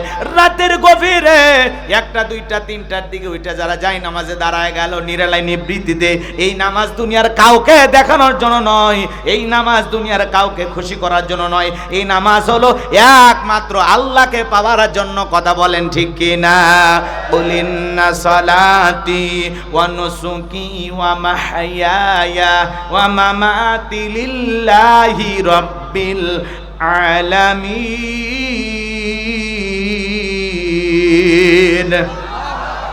নবীজি আপনি বলুন, আমার নামাজ, আমার কুরবানি, আমার জীবন, আমার মরণ লিল্লাহি রাব্বিল আলামিন, আসমান জমিনের প্রতিপালকের জন্য। তাহলে মুমিন জীবনের ইবাদত হবে একমাত্র কার জন্য? যারা রাতের বেলায় 1টা 2টা 3টার দিকে ওইটা তাহাজ্জুদের যায় নামাজে দাঁড়ায়া যায়, এই নামাজ যারা আদায় করে তাদের জীবনে পেরেশানি নাই, হতাশা নাই, তাদের জীবনে খালি সফলতা সফলতা। চাইতে দেরি আসমানের মালিক আল্লাহ দিতে দেরি করবে না। এইজন্য সিজদার মাধ্যমে, ইবাদতের মাধ্যমে তাহাজ্জুদ আদায়কারী বান্দা হয়ে গভীর নিশিতে আল্লাহর সাথে সিজদার মাধ্যমে প্রেম করার দরকার আছে না নাই? জোরে বলেন, দরকার আছে না নাই? কিন্তু আমরা তো ঘুমে বিভোর, চেতন পাই না। কথা কয় না কে? তাহাজ্জুদ পড়ার সময় আমাদের নাই। কথা কোন ঠিক কি না? কিন্তু যারা পড়ে তাদের জীবনে মজা আছে, মজা আছে। যারা আল্লাহর সাথে প্রেম করে তাদের জীবনে ব্যর্থতা নাই, খালি সফলতা। এরা জীবনে কোনো জায়গায় ঠকবে না, সব জায়গায় জিতায় দিবেন কি? তাহলে কিছু মানুষ রাত্রি জাগরণ করে যায় নামাজে কাঁধে আল্লাহকে সেজদা দেয়, যুবকেরাও রাত্রি জাগরণ করে, তবে আল্লাহর ইবাদত কইরা না, ইমো মেসেঞ্জারে বান্ধবীর সাথে সেটিং কইরা সারা রাত কথা কইয়া। আছে না নাই? সারা রাত ইমো মেসেঞ্জারে বান্ধবীর সাথে সেটিং করে, লেখালেখি করে। আছে না নাই? জান খাইছো না ঘুমাইছো, কি করতেছো, কোন কালারে 3 পিস পরে বসে আছো, কয়বার আজকে টয়লেটে গেছো? রাগ করে মেয়েটা বলতেছে আমি একটা গল্পের বই পড়তেছি, তোমাকে চাই। ছেলে বলতেছে আমি 21-এর বই মেলা থেকে একটা বই নিয়ে আসছি, মিলন হবে কত দিনে, তোর মরণের পরে। এরকম আজে বাজে উপন্যাস পড়া যুবকের রাত্রি কাটায়া দেয়। সারা রাত বান্ধবীর সাথে কথা বলতে বলতে পাগল পারা হয়ে যায়। সারা রাত বান্ধবীর সাথে কথা বলে ইউটিউব ইন্টারনেট ঘাটাঘাটি কইরা ফজরের আজান হয় যখন ওই যায় তখন ফজরের নামাজ আদায় করে না যুবকরে। এই ঘুম ভাঙলে সকাল, না ভাঙলে পরকাল। কথা বলেন ঠিক কিনা? কেমন করে ঘুমাও তুমি ওরে রাজশাহীর যুবক, কেমন করে ঘুমাও তুমি ফজর করে কাজা?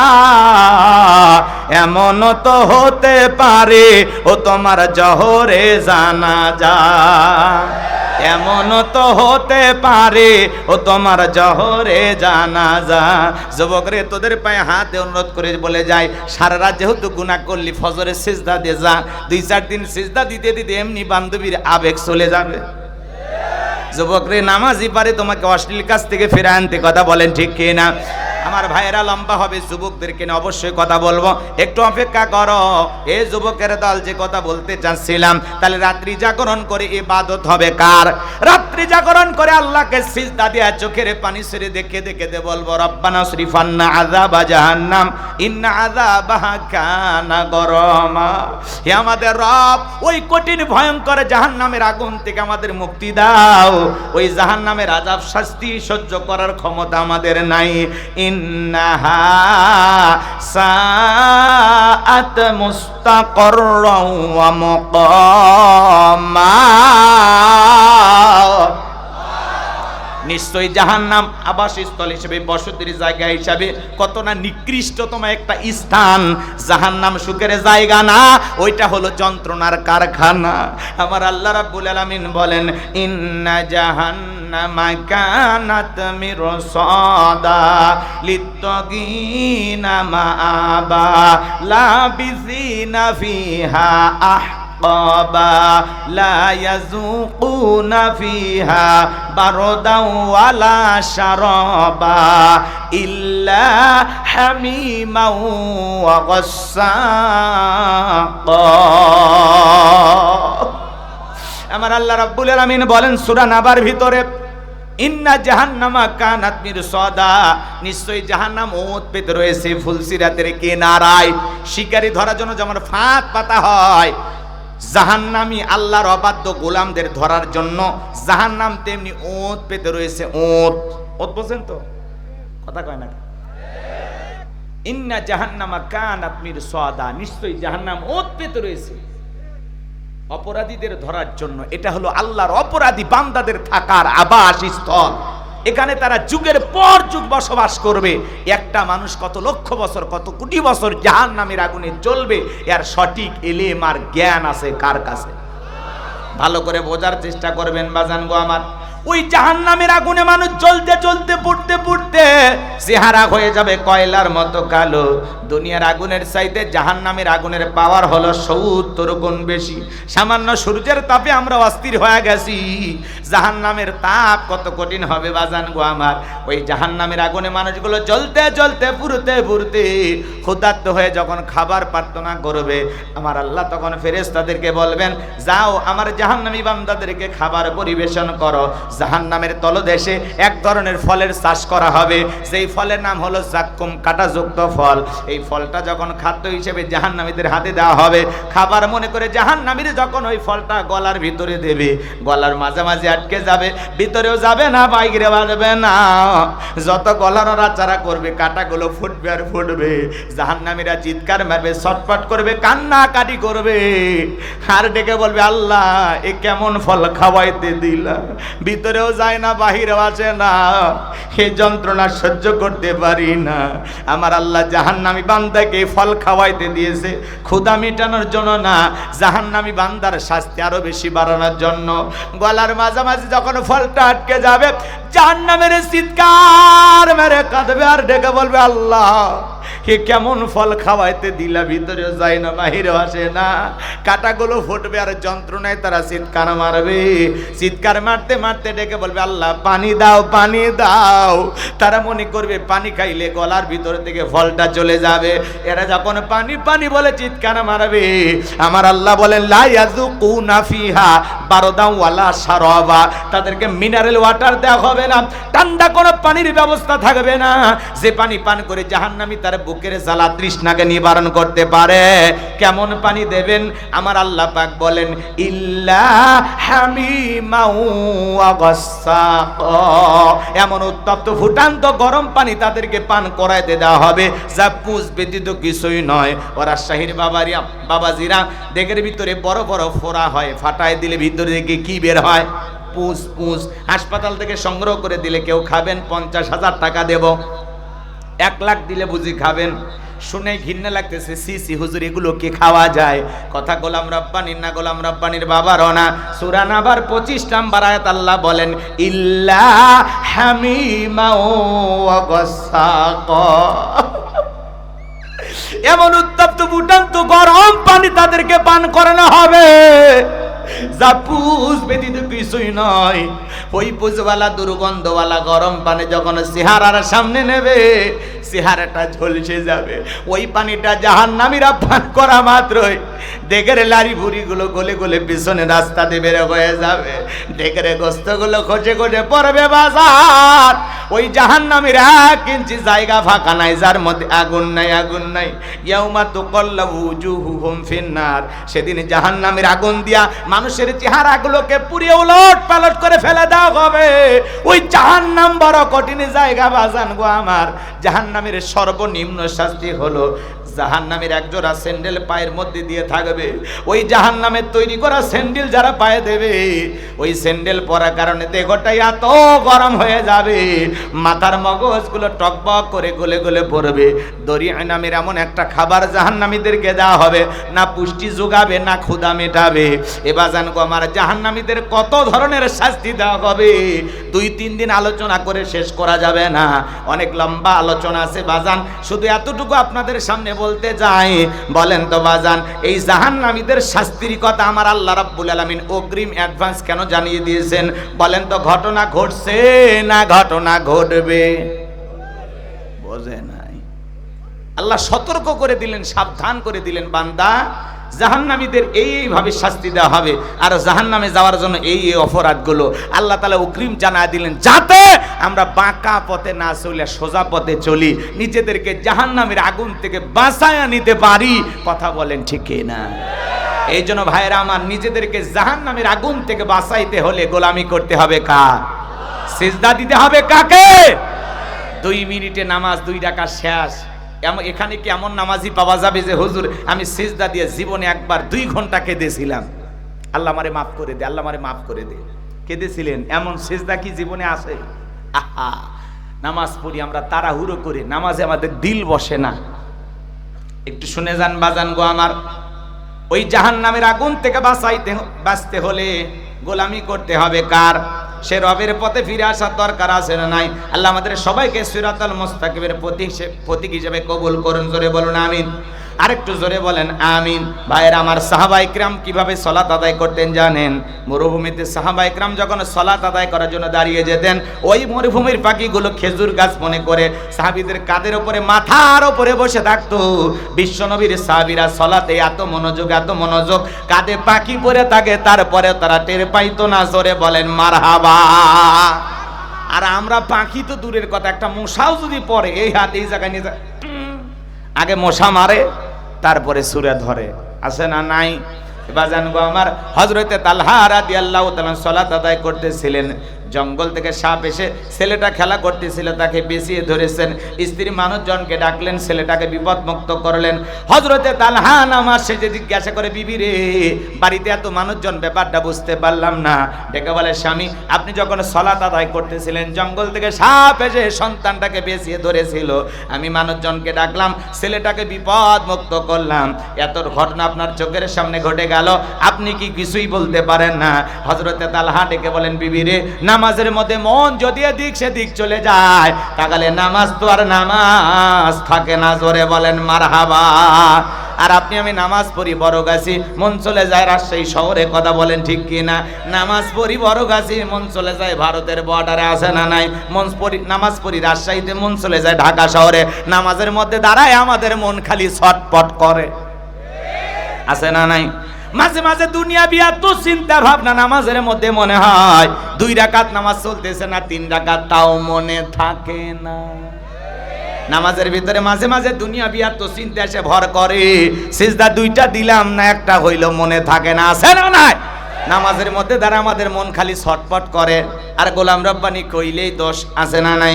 পাগল মোহন মন রে মন কেন উল্টো পাল্টা বলে, ও পাগল মন মন রে মন কেন মসজিদে না যায় রে, আল্লাহ রে কোন দুনিয়ায় পাঠাইলাই আমারে।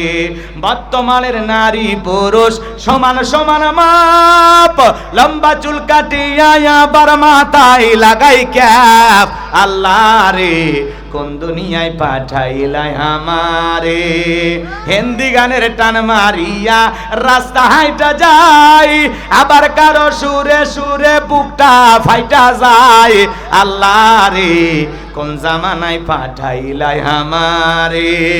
জিন্সের প্যান্ট শার্ট পরিয়া রাস্তা হাইটা যায়, পুলানা মাইয়া ওইটা সেনা বড় দায়, আল্লাহ রে কোন দুনিয়ায় পাঠাইলাই আমারে। আছে না নাই? আমার ভাইয়েরা, এই সমাজে এগুলো চলতেছে। এরপরেও দেখবেন ঢাকা শহরে, আপনারা ভুলে গেছেন মনে হয়, এক শ্রেণীর মা বোনেরা আন্দোলন করলো পোশাকের স্বাধীনতা চাই। শোনেন নাই আন্দোলনের কথা? পোশাকের স্বাধীনতা চাই। কি স্বাধীনতা? বলে দাদি নানি ব্লাউজ ছাড়া শাড়ি পরেছিল, আমরাও পরতে চাই, আছে না নাই? দাদি নানি ব্লাউজ ছাড়া শাড়ি পরেছিল, তোমরাও পরতে চাও, আপত্তি করি নাই তো। আগেকার দাদি নানি ব্লাউজ ছাড়া শাড়ি পরেছিল, এখন অভাবের কারণে পড়ুক আর গরমের কারণে পড়ুক, কোন দাদি কি শাড়ি পইরা বিশ্বরটা এসে আন্দোলন করে বলেছিল আমি তোমার দাদি দেখে যাও শাড়ি পরেছি? বলে নাই। তুমি বোন কেন বলো? দাদি নানির তুলনা দাও। আগেকার দাদি নানিরা এত ভদ্র ছিল, পুরুষের কণ্ঠের আওয়াজ পাইলে ঘরের কোনায় লুকাইতো। আর এখনকার মা বোনেরা পুরুষের আওয়াজ পাইলে গেট খুইলা দরজা খুইলা গল্প করে, আসেন ভিতরে বসেন, কারে খুঁজতেছেন? বাদশা, ও তো আমারই স্বামী, কি বলবেন, একটু চেয়ার দেই, একটু বসেন না, একটা বিস্কিট খান, এক কাপ চা বানায় দেই, এমন কায়দায় ডাকে মনে হয় মায়ের পেটের ভাই, আছে না না? আপনারাই বলেন, অপরিচিত কোন পুরুষ যদি বাড়ির দরজা আসে, মহিলা দরজা খুলে দেখা করতে পারবে? কথা বলতে পারবে? দরজা খুলে গেট খুলে গল্প করে, শরম লজ্জা কমে গেছে, কথা কয় না কেন? এই জন্য মা বোন যারা বসে আছেন, মা, অপরিচিত কোন পুরুষ যদি বাড়ির দরজায় আসে, দরজা খোলা তো দূরের কথা, এমন ভাবে আওয়াজ দিবেন বাসা বাড়ির নাই, খুঁজে নেন, মোবাইল করেন, যত ঝামেলা বাড়ির উপর আসে, ওই লোকটা যেন কয়েকবার আস্তাগফিরুল্লাহ পরে আর যায়, বলে জীবনে মরে যাবো তাই এই বাড়ির দরজায় আসবো না। কথা কন ঠিক না? আর এরা নরম সুরে ডাকে, আসেন একটু বসেন। স্বামীকেও এত আদর করে ডাকে না, স্বামীর সাথে সুযোগ পেলে খালি ঝগড়াই করে। আর অপরিচিত পুরুষের সাথে এমন ব্যবহার, মাথায় খেলে না, আছে না না? কষ্ট হচ্ছে আপনাদের মনে হয়? এ বাজান গো, আমার সামনের দিকে যায়, যুবকদের জন্য স্পেশাল বরাদ্দ আছে, একটু অপেক্ষা করো। মা বোনদের নিয়ে আলোচনা হওয়ার দরকার আছে না নাই? মা বোনেরা টেনশন নেবেন না, মা, অল্প সময়ের মধ্যে আমি গোলাম রব্বানি আপনাদের ওয়াজ করে দেব শুরু, কারণ আপনারা ঘরে বাইরে আমাদের নাটের গুরু। এ বাজান গো আমার, ওই মহিলারা পোশাকের স্বাধীনতা চাইলো, ব্লাউজ ছাড়া শাড়ি পরতে চাই। দাদি নানি শাড়ি পরে পুরো দেহটা ঢেকে রেখেছিল, কোথাও কিছু দেখার উপায় নাই। আর এই বোনেরা ব্লাউজ ছাড়া শাড়ি এমন কায়দায় পরেছে, পুরো পিঠটা ফাঁকা রাখছে, মানে আর্জেন্টিনার ব্রাজিলের ফাইনাল ফুটবল ম্যাচ হবে, কথা কন ঠিক না? এই সমস্ত নারীরা পোশাকের স্বাধীনতার কেন আন্দোলন করে? এরা অসভ্য বেহায়া, এরা যেটুকু পরে আছে সেটুকু পড়তে চায় না। এজন্য এদেরকে বলেছিলাম, বোন, পোশাকের স্বাধীনতার আন্দোলন করার দরকার নাই। গুগলে সার্চ দিয়ে দেখো কোন দেশে পোশাক ছাড়া মানুষ বসবাস করে, পাসপোর্ট ভিসা লাগায় চলে যাও। তোদের মতো বেহায়া নারীর জন্য এদেশের কুকুরও কাঁদবে না। এদেশে উলঙ্গপানা বেহাপানা চলবে না। এটা 95% মুসলমানের দেশ, এটা মসজিদ মাদ্রাসার দেশ, এটা আলেম ওলামাদের দেশ। এই দেশে উলঙ্গপানা বেহাপানা অশ্লীলতা মেনে নেওয়া হবে না। পর্দা নফল না ফরজ? আল্লাহ বলেন, অকরনা ফি বুয়ুতিকুন্না ওয়ালা তাবাররাজনা তাবাররুজাল জাহিলিয়াতিল উলা। নারীরা তোমরা ঘরের ভিতরে অবস্থান করো, খবরদার জাহিলিয়াতি যুগের মেয়েদের মতো নোংরা অশ্লীল পোশাক পরে নিজের দেহকে প্রদর্শন করো না। পর্দায় থাকলে নারীরা নিরাপদ থাকবে, পর্দা নারীর সিকিউরিটি দেবে, পর্দা নারীর সম্মান মর্যাদা বাড়াবে। পর্দা আল্লাহর দেওয়া ফরজ বিধান, এতে নারীর সম্মান কমে না বাড়ে। পর্দা হেজা প্রত্যেকটা নারীর মর্যাদার বিষয়। কথা বলে না কেন? পর্দা করবে নারী, এটা তার গর্বের বিষয়, এটাতে সে আনন্দিত হবে। কথা বলেন ঠিক কি না? কোন সম্ভ্রান্ত ভদ্র ফ্যামিলির মেয়ে বোরকা ছাড়া বাহিরে যেতে পারে না। একটা নারী যদি ঢিলা ঢালা বোরকা পরে, হাত মুজা পা মুজা লাগাইয়া রাস্তাতে হেঁটে যায়, মনের অজান্তে শ্রদ্ধার সম্মানে মাথাটা নত হয়ে আসে, কেউ বাঁকা চোখে তাকায় না। কিন্তু যারা ডিজিটাল পার্লারের সাজ দিয়ে বিউটি কুইন হইয়া টলিউডের নায়িকা হওয়ার স্টাইল নিয়ে অন্য সারা রাস্তা দিয়ে হেঁটে যায়, যুবকেরা দেখতে দেখতে সাইকেল নিয়ে রাস্তার থেকে পড়ে যায়। আছে না নাই? এরা আবার সাইজে গুজে রাস্তাতে প্রদর্শন করে বাড়ি দেশে বলে, বল্টুর বাপ তুমি তো দেখতেই পারো না, আজকে গেছিলাম সাইজা, মানুষের চোখ কপালে উঠছে। আছে না নাই? এই যে খেয়াল করেন, মাছ যেটা পচে যায়, পচা মাছে মাছি কম পড়ে না বেশি পড়ে? পচা মাছে মাছি যেমন বেশি পড়ে, যে নারী ব্যাপার তাই উলঙ্গপানা বেহাপানা হইয়া রং ঢঙ্গের সাজ দিয়ে রাস্তাতে হেঁটে যায়, দুষ্ট লোকের মাছি নামের নজর পড়ে, কেউ তোর দিকে ভালো চোখে তাকায়নি। বুঝলি না ডাইনি? সাইজ করা লাগবে, সাসে কপালে। কথা কোন ঠিক কিনা? রাগ করতেছেন আপনারা? বউ আপনার কথা শুনবি না, পর্দায় রাখার দায়িত্ব আপনার। আর যে বউ স্বামী টাইম দেয় না, ও রাখারই দরকার নাই। খেপে গেছে এইবার মহিলারা, খেপে গেছে। হ্যাঁ, আজকাল মহিলারা এমন ভাব নেয়, মনে হয় ওদের কাছে আমরা ওদের চাকর আর ওরা আমাদের মনিব। এমনও পুরুষ আছে বউয়ের কাছে এতিম।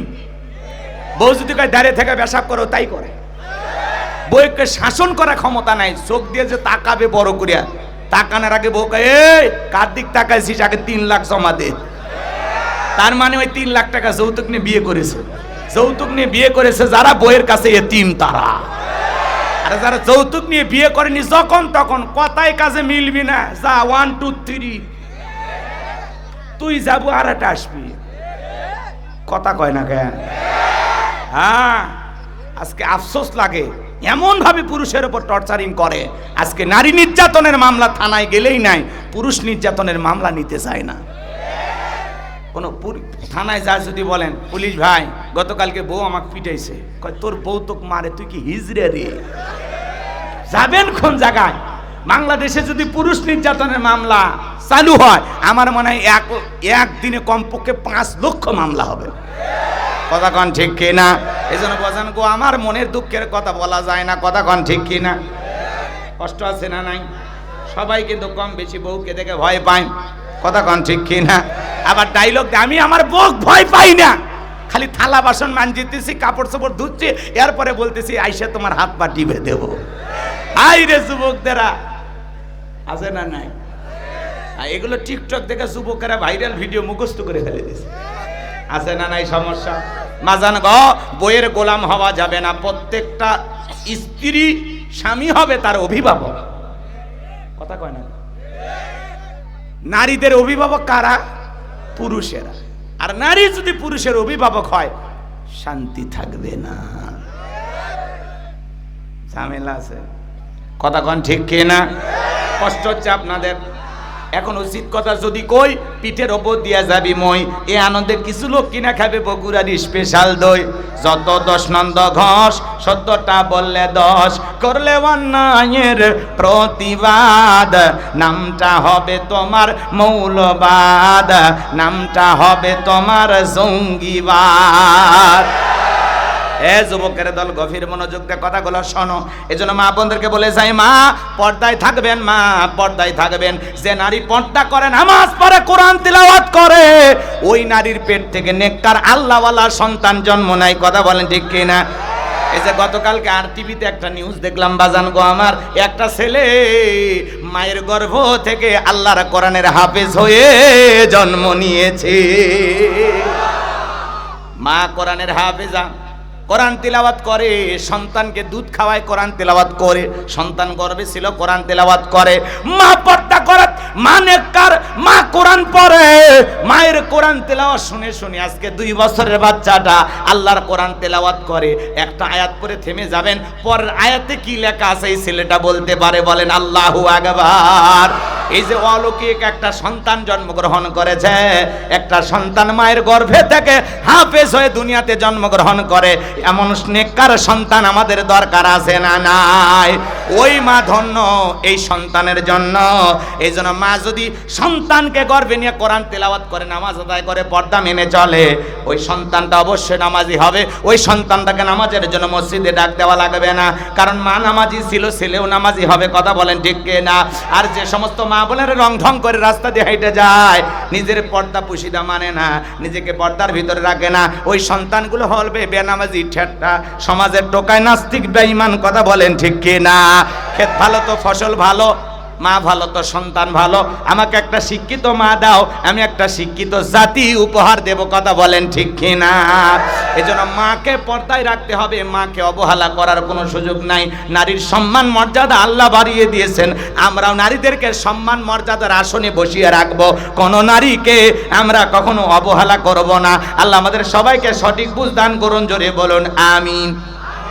তাহলে নামাজের ভিতরে দাঁড়ায় আমাদের মন খালি ছটফট করে, দুনিয়াবি নানান চিন্তা ভাবনা মনে হয়। কথা বলেন ঠিক কি না? কিন্তু বাজান গো আমার, আপনি আমি যখন সালাতে দাঁড়িয়ে অন্তরের মধ্যে ভয় থাকবে কার? আল্লাযীনা হুম ফি সালাতিহিম খাশিউন। অবশ্যই মুমিনেরা সফল যারা নিজেদের সালাত বিনয়ের সহিত, নম্রতার সহিত আল্লাহর ভয় নিয়ে আদায় করে। তাহলে আপনি আমি যখন সালাতে দাঁড়াবো অন্তরে ভয় থাকতে হবে কার? এ বাজান গো আমার, জোহরের সালাত আদায় করবেন আর মনে মনে ভেবে নেবেন এই জোহরের সালাত আমার জীবনের শেষ সালাত। আসরের নামাজ আদায় করবেন আর মনে মনে ভেবে নেবেন এই আসরের নামাজ আমার জীবনের শেষ নামাজ, আমি মাগরিব পর্যন্ত নাও বেঁচে থাকতে পারি। কথা বলেন ঠিক কি না?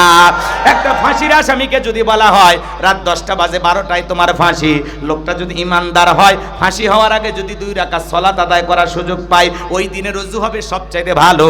কথা কয় না? এক মুরব্বী চাচা এত তাড়াহুড়ো করে ওযু করছে, এক ঠ্যাং না ধুয়ে মসজিদে ঢুকছে, টাইসালা মসজিদ পিছলা খায়া, চাচা একদিক লঙ্গি একদিক, তাও বলে আল্লাহু আকবার। মানুষ কয় চাচা লঙ্গি খুলে গেছে, আগে লঙ্গি ঠিক করেন। কয় না, আগে জামাত ধরি। নামাজের সুইচের নাম হলো ওযু। কথা কয় না? কথাকে বুঝতে পারছেন? তা আপনার ওযুই যদি ঠিক না হয় নামাজ হবে কেমনে? কথা কয় না? হ্যাঁ, নামাজের পাসওয়ার্ড হলো ওযু। মনে থাকবে তো ইনশাআল্লাহ? ওই ব্যক্তি ফাঁসির আসামি, ও যদি 2 রাকাত নামাজ আদায় করে, ওই নামাজ হবে জীবনের সবচেয়ে ভালো নামাজ। ফাঁসির আসামি যেমন জীবনের শেষ মনে করে নামাজ আদায় করে, আল্লাহকে সিজদা দেয়, প্রত্যেকটা ওয়াক্তে নামাজ আদায় করবেন আর মনে করবেন এই জোহরের নামাজ আমার জীবনের শেষ নামাজ। কারণ কত মানুষ নামাজের সিজদা দিকে মারা যায়, কপাল বড় ভালো। কথা বলে আপনি আমি এরকম যাই নামাজে মারা যেতে পারি, এমন মৃত্যু যেন আল্লাহ তাআলা আমাদেরকে দান করেন। জোরে বলেন আমিন। এই জন্য নামাজের মতো আদায় করতে হবে। জোহরের 4 রাকাত সুন্নত, ইমাম আর মুসল্লি একসাথে নিয়ত বেঁধেছে, ইমামের 2 রাকাত হওয়ার আগে মুসল্লির 4 রাকাত শেষ। হুজুর এইবার জিজ্ঞাসা করছে, চাচা মিয়া আমার 2 রাকাত হয় না, আপনার 4 রাকাত। বলে হুজুর আপনাদের চর্চা কম। এই যে রমজান মাসে মনে হয় প্রত্যেকটা মসজিদে তারাবির নামাজের প্রতিযোগিতা শুরু হয়ে যায়। কত তাড়াতাড়ি তারাবি শেষ করা যায়, আছে না নাই? আল্লাহ যেন আমাদের হেদায়েত দান করেন, একটু জোরে বলেন আমিন। তাহলে নামাজ পড়বো একমাত্র কার জন্য? আল্লাহকে রাজি খুশি করার জন্য। আল্লাহর ভয়ে 2 রাকাত দরকার 10 মিনিট লাগবে, 4 রাকাত প্রয়োজনে 15 মিনিট লাগবে। আল্লাহর ভয়ে আল্লাহকে রাজি খুশি করার জন্য 5 ওয়াক্ত সালাত মসজিদে গিয়ে কারা কারা আদায় করবেন? 2 হাত তুলে আল্লাহকে দেখান। লিল্লাহি তাকবীর, লিল্লাহি তাকবীর। আল্লাহ আমাদের সবাইকে 5 ওয়াক্ত নামাজি বানায় দেন। জোরে বলেন আমিন, আরো জোরে বলেন আমিন। হাত নামান। কষ্ট হচ্ছে আপনাদের? এ বাজান গো আমার, গভীর মনোযোগ দিয়ে শুনবেন। তাই বলে ভণ্ডদের কাছে যাবেন না। আজকাল এক শ্রেণীর মানুষ বের হয়েছে, নামাজ পড়ে না, আছে না? খালি ঢোল তবলা নিয়ে জিকির করে আর গান গাই। পানির ভিতরে জ্বললে বাতি, ঝড় বাতাসেও নেবে না। ল্যাংটা বাবার মুরিদ হইলে নামাজ রোজা লাগে না। যেই পীর সাহেব বলবে নামাজ রোজা লাগে না, ওটা পীর না টাটকা শয়তান, আছে না নাই? গাজা খায়া মুজদারি লাল বানাইছে, নিজেকে সাধু বলে ফকির বাবা বলে, আছে না নাই? ও নাকি লালন ফকিরের দল, আছে না নাই? এ বাজান গো আমার, এই যে বগুড়া মহাস্থানে শেষ বৈশাখে বাপরে বাপ গাজার কলকিতে মারে টান বাবা, আছে না নাই? গাজা খায়া মুজদারি লাল বানাইছে, টর্চ লাইট মেরিয়ে, মুখ কই খুঁজে পাওয়া যায় না। আর সুন্দরবনে বসলে বান্দরবনে কি অবস্থা? ভণ্ড আছে না নাই? 10-20 বছর 30 বছর গোসল করে, নাম দিয়েছে সাধু বাবা। এমন শরীরের গন্ধ পাতার গন্ধর চাইতেও খারাপ। সেই 30 বছর পরে সাধু বাবা গোসল করে, পানি জমিনে পড়ার আগে মুড়িদেরা বরকতের আশায় খায়। নাউজুবিল্লাহ কন। এই ভণ্ডদের কাছে যাওয়া যাবে? হ্যাঁ, গাজার কলকিতে টান মারে, কয় লোকে বলে লালন ফকির কোন জাতের ছেলে? তোর মায়ের বেটা রে, তোর ভাই হয়। এ কথা কর না কে? ভণ্ড আছে না নাই? এদের কাছে যাওয়া যাবে? আজকে গাজার আসর বসে মাজার গুলোতে। মাজার হলো গাজা খাওয়ার নিরাপদ জায়গা। এমন টান মারিয়া কলকি টান মেরে ধুয়ে ছেড়ে দেয়, রাস্তায় পুলিশ দাঁড়িয়ে থেকে মনে করে যে ওরসের রান্না চলছে। এটা গাজার ধোঁয়া মনে করে না, মনে করে এটা রান্নার ধোঁয়া। ভণ্ড আছে না নাই? আমার ভাইয়েরা, শেষ বৈশাখে গাজার আসর বসে বগুড়ার মস্তানে। আল্লাহর ওলি এসেছিল কি কামে? আরে ভণ্ডরা করে কি কাম? এরা নাকি সাধু সন্ন্যাসী, এরা নাকি লালন ফকির, এরা নাকি বাবা ভক্ত। এরা বাবা ভক্ত না গাজার ভক্ত। হ্যাঁ, মাথার চুলে চট, হাতে গাঞ্জার পট, নামাজ পড়ে 1 ওয়াক্ত, গাজা ছাড়ে না 5 ওয়াক্ত। এরকম ভণ্ড আছে না নাই? খবরদার, ওরকম গাজাখোর ঢোল তবলা বাজায়, নারী পুরুষ একত্রে হইয়া উল্টাপাল্টা জিকিরি করে, এরকম ভণ্ডদের কাছে যাওয়া যাবে? পীর ছিল শাহজালাল খানকাই পীর, রাজপথে বীর, নারাই তাকবীর হুঙ্কার দিয়েছে, পৌর গোবিন্দ পালাইতে বাধ্য হয়েছে। আল্লাহ ওয়ালারা খুবই ভালো জিনিস। ওয়াকুনু মাস সাদিকিন, আল্লাহ বলে তোমরা সত্যবাদীদের সঙ্গী হও। যে পীরের পা থেকে মাথা পর্যন্ত নবীর সুন্নাত দিয়ে ঢাকা, যার চেহারার দিকে তাকাইলে আল্লাহর কথা স্মরণ হয়।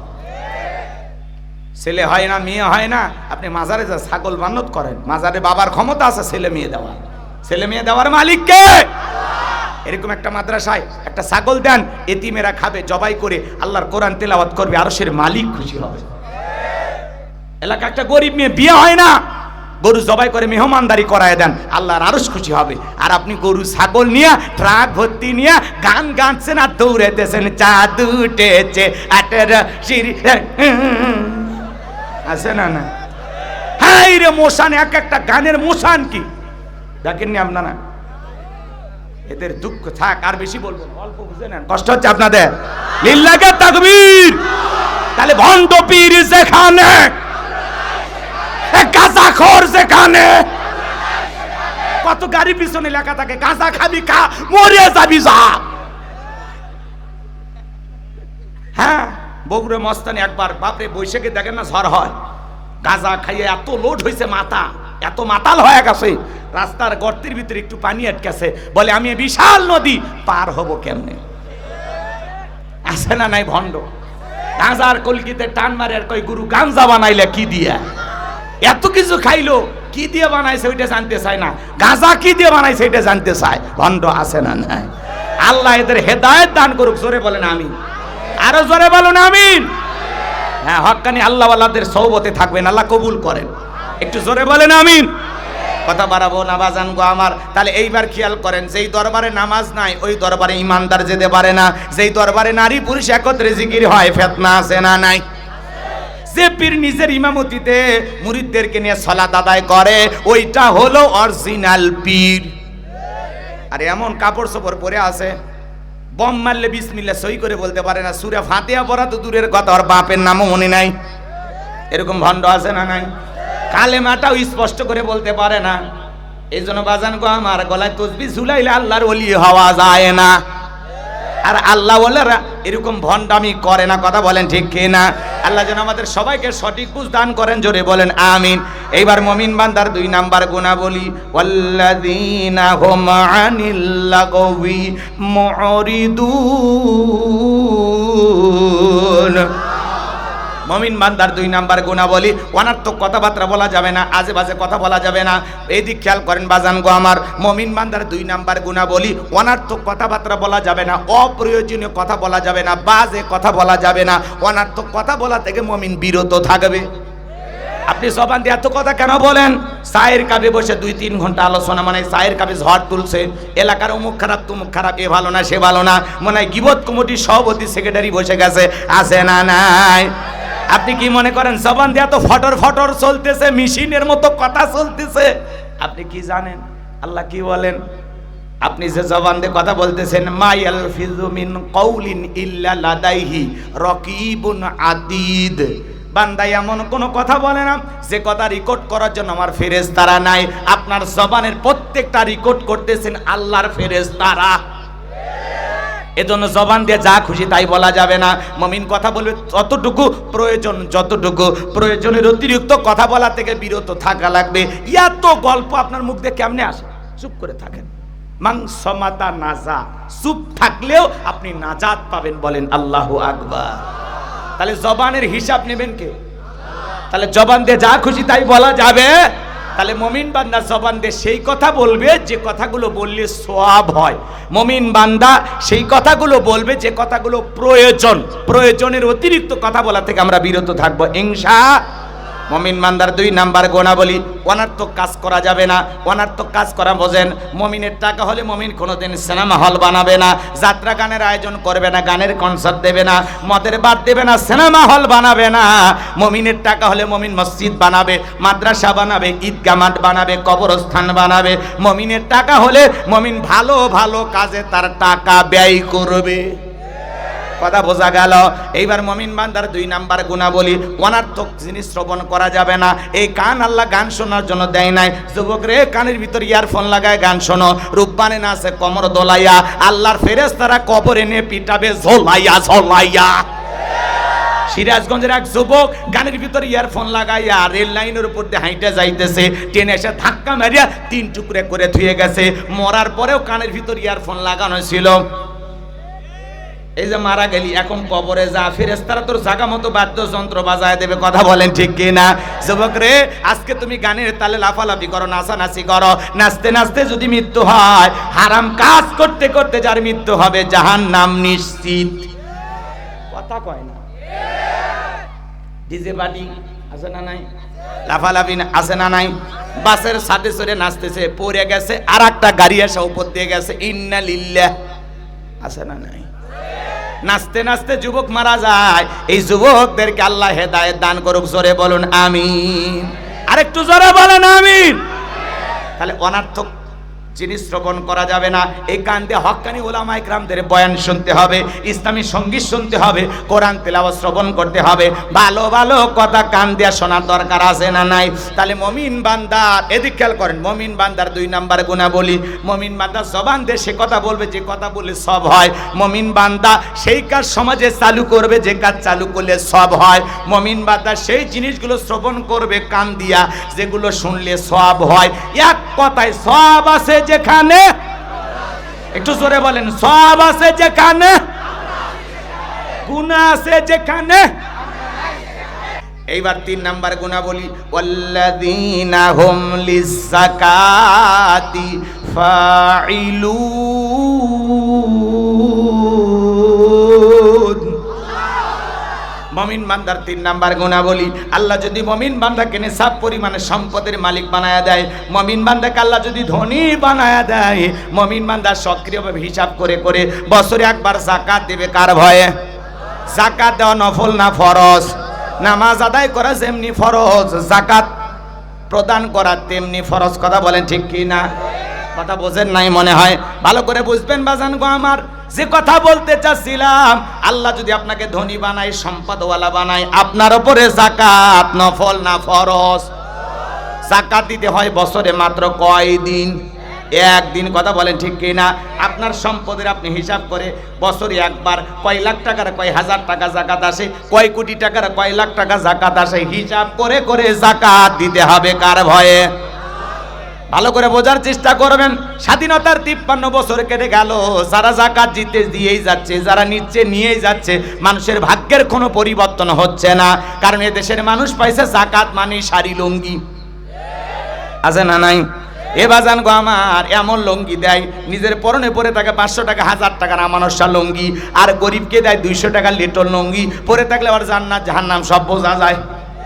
নিজের বউরে পরায় 5000 10,000 টাকা দামের শাড়ি, আর গরিব মহিলাকে দেয় 300 টাকা দামের শাড়ি। ধুয়ে দিলে শাড়ি না মশারি খুঁজে পাওয়া যায় না। বড় লোক রে, এই শাড়ি তোমার বউরে পরায়ও, এই শাড়ি তোমার মেয়েরে পরায়ও। কথা বলেন ঠিক কি না? যাকাত দিলেই শুধু শাড়ি লুঙ্গি নয়, আর দিলে ভালো দেন, রুচিশীল কাপড় দেন, ভদ্রলোকেরা যা পরে। কথা কন ঠিক কি না? এ বাজান গো আমার, হযরত ওমর ফারুক রাদিয়াল্লাহু তাআলা বলেন, যাকাতের অর্থ তোমরা এমন ভাবে দাও যাতে ওই ব্যক্তি যাকাতের জন্য আর কারো দুয়ারে লাইন না দেয়, হাত না পাতে। এই যে বাংলাদেশের কিশোরগঞ্জ জেলায় একটা গ্রামের নাম হলো সাদের হাসি গ্রাম, সাদের আলোর গ্রাম।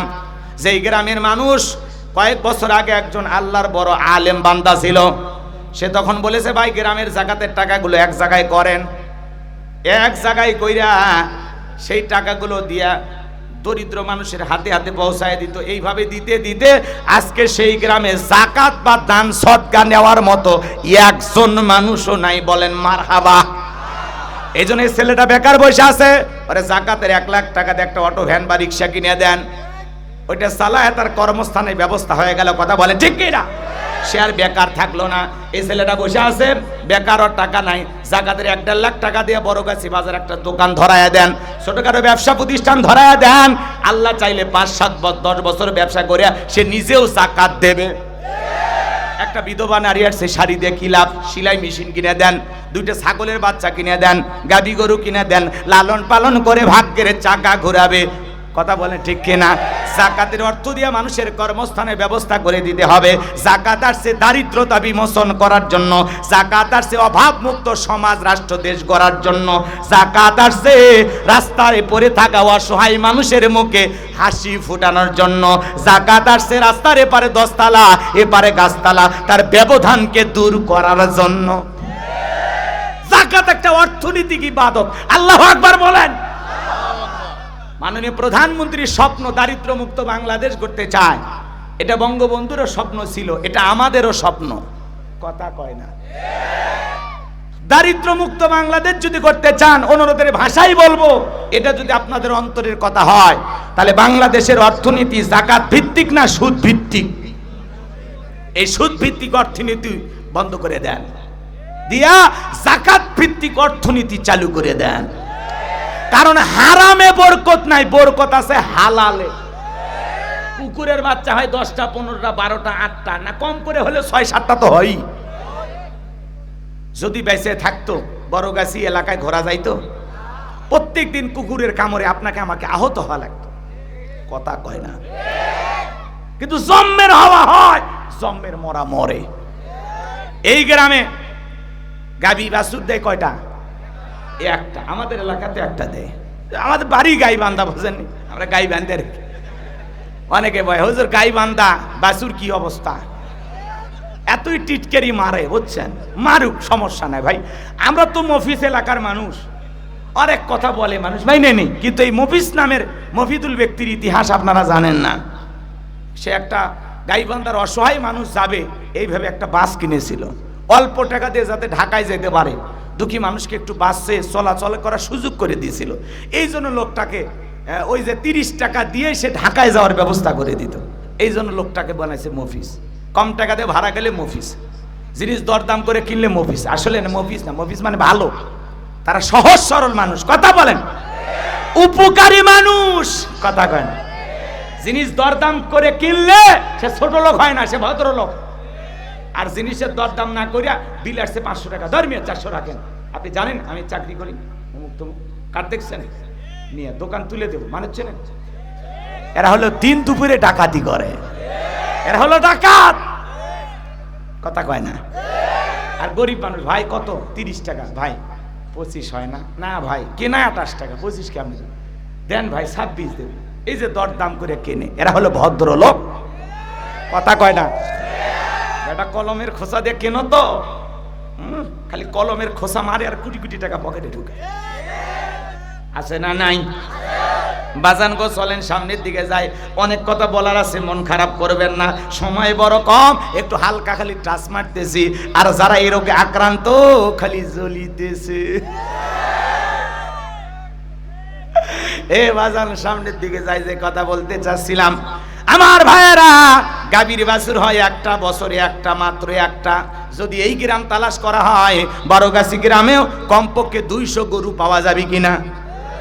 তার মানে কি হালালে বরকত আছে। প্রতিদিন বাংলাদেশে লক্ষ লক্ষ গরু জবাই করা হয়, কুরবানির ঈদে লক্ষ লক্ষ গরু জবাই করা হয়। কোনোবার কি টেলিভিশনে নিউজ দেখেছেন এই বছরে কুরবানির গরু না পাওয়াতে অনেক মুসলমানেরা কুরবানি দিতে পারেনি?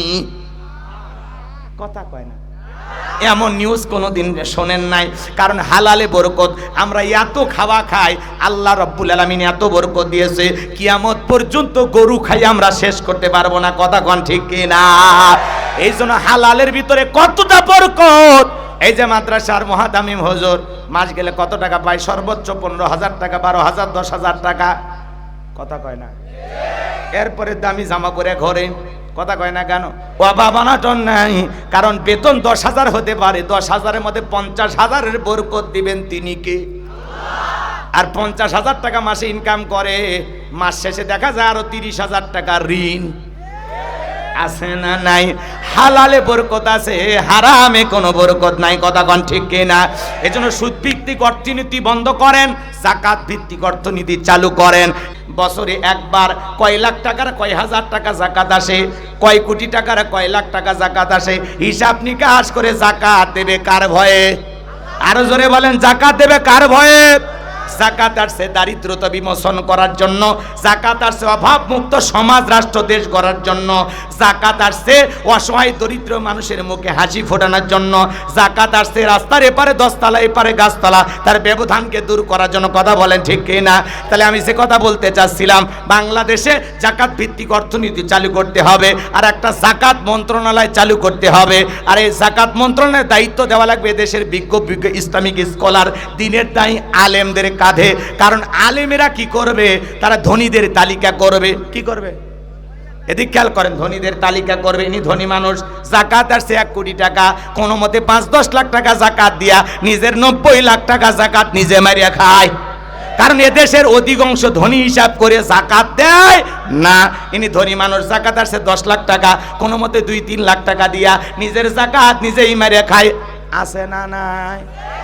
আর যখন যাকাত আদায় করা হবে, ধনীর কাছে যা বলা লাগবে, আপনার ব্যাংকে কত টাকা, বালিশে কত, স্ত্রী অ্যাকাউন্টে কত, ছেলের অ্যাকাউন্টে কত, আপনার যাকাত আসছে 2,72 লাখ, কথা কয় ডাকে? উনি যাকাত হিসাব নিকাশ করে দিতে বাধ্য। ধনী যাকাত দিতে চায় না, যাকাত আদায় করা লাগবে। 2 মিনিট একটা ঘটনা শুনাই। আল্লাহ নবী মুসা আলাইহিস সালামের নাম আপনারা শুনেছেন। কারণকে যা বলে, কারণ তোমারে যাকাত দিতে হবে, কারণ ডেকে বলে আমি যাকাত দিতে পারবো না। আল্লাহর পয়গাম্বর ডেকে বলে যাকাত না দিলে যাকাত আদায় করা হবে। মারহাবা কর। নবী মুসা আলাইহিস সালামের রাগ কম না বেশি? যে নবী রেগে গেলে মাথার টুপি ভেদ করে চুল খাড়া হয়, আল্লাহু আকবার বলে।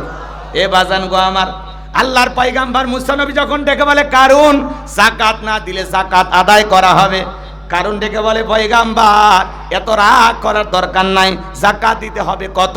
আল্লাহর পয়গাম্বর ডেকে বলে 2.5%। বলে ঠিক আছে, আমাকে একটু সময় দেন, হিসাব নিকাশ করে আপনাকে আমি জানিয়ে দেব। আল্লাহর পয়গাম্বর চলে গেলেন। এইবার কারণ হিসাব নিকাশ শুরু করে দিল। এই কারণকে আল্লাহ পাক এত সম্পদ দিয়েছিল, 70টা উট লাগতো চাবি বহন করতে। চাবি যদি এত হয় তালা কত, আর তালা যদি এত হয় সিন্ধুকে মাল কত, ছোট মাথায় ধরবে না। এইবার কারণ হিসাব নিকাশ করে দেখে কয়েক হাজার কর্মচারী দিয়া সারা দিন সারা রাত যদি যাকাতের টাকা দেওয়া হয়, এরপরে টাকা দিয়ে শেষ করা যাবে না। এমনি তো কৃপণ, পায়ে স্যান্ডেল দেয় না ক্ষয় যাবে বলে, গায়ে জামা পরে না ছিঁড়ে যাবে বলে, সেই কৃপণ কি এত টাকা যাকাত দিতে পারে না? সে তখন কি করলো? নবী মুসা আলাইহিস সালামের বিরুদ্ধে একটা গভীর ষড়যন্ত্র করলো। এলাকা একটা 2 নাম্বার মহিলা ছিল, নাম হলো তার সবদা। এই সবদা নামের পতিতার কাছে যা বলে, সবদা রে 2 বস্তা টাকা তোরে দেব, অ্যাডভান্স হিসাবে 1 বস্তা টাকা আজকে দিয়ে দিলাম, আর আগামী কালকে সাক্ষী দেওয়ার পরে আর 1 বস্তা টাকা দেব। বিনিময়ে আল্লাহ নবী মুসা আলাইহিস সালাম যেই মজলিসে দাঁড়ায়া মানুষকে আল্লাহর পথে আহ্বান করবে, আল্লাহর পথে ডাকবে, ওই ভরা মজলিসে দাঁড়ায়া একবার শুধু বলবি, মুসা নবী দিনের বেলায় ওয়াজ করে আর রাতের বেলা আমি সবদার সাথে রাত কাটাই, বাস এতটুকু কথা বললে যথেষ্ট, বাকি যা করার আমি করব। সবদা 2 নাম্বার মহিলা রাজি হয়ে গেল। পরের দিন সকালবেলা আল্লাহর পয়গাম্বর মুসা আলাইহিস সালাম হাজার হাজার জনতাকে সামনে নিয়ে তাওহীদের কথা বলতেছেন, রিসালাতের কথা বলতেছেন, আল্লাহর পথে মানুষকে দাওয়াত দিতেছেন। ওই ভরা মজলিসে মুসা আলাইহিস সালামের আলোচনা শোনার পর সবদা নামের সেই মহিলার পাষাণ হৃদয় গইলা চোখ দিয়া পানি ঝরতেছে। একটু জোরে। এইবার কারণ খালি ইশারা দিয়ে বলে, সবদা তাড়াতাড়ি দাঁড়াও, আজকে মুসা যে কায়দায় ওয়াজ করতেছে সব মুসার দলে লোক হয়ে যাবে। সবদা বলে, আর একটু শুনি, বলে না শুনতে দেওয়া যাবে না। 2 জন লোক পাঠা দিল, তাড়াতাড়ি সবদাকে দাঁড় করায় দাও। সবদার কাছে এসে বলে, সবদা কারণ তোর মারে 2 বস্তা টাকা দেওয়ার কথা বলেছে, 1 বস্তা টাকা গতকাল রাত্রিতে দেওয়া হয়েছে, আর 1 বস্তা টাকা রেডি আছে, সাক্ষীটা দিয়ে টাকার বস্তা নিয়ে বাড়িতে চলে যাও। সবদা বলে, আর একটু শুনি, বলে না শুনতে দেওয়া যাবে না। এইবার কারণের লোক 2 হাত ধইরা সবদাকে জোর করায় দাঁড় করায় দিলেন। সবদা দাঁড়িয়ে গেল যখন, কারণ লাভ মেরে দাঁড়াইয়া ডেকে বলে, ও মুসা ওয়াজ বন্ধ কর, তাকায়া দেখ 2 নাম্বার মহিলা দাঁড়াইছে। মুসা নবী কি জানে মহিলাটা 2 নাম্বার না 1 নাম্বার? রতনে রতন সেনে। ভালো করে বুঝবেন, মুসা আলাইহিস সালামকে ডাইরেক্ট বলতেছে, ও আল্লাহর নবী মুসা ওয়াজ বন্ধ করো। আজ যখন আলেম ওলামা হক কথা বলে, সুদের কথা বলে, ঘুষের কথা বলে, জিহাদের কথা বলে, আল্লাহর জমিনে আল্লাহর দ্বীনকে প্রতিষ্ঠিত করার কথা বলে, এক শ্রেণীর লোক ডাইরেক্ট বলে, হুজুর আপনার ওয়াজ বন্ধ করেন।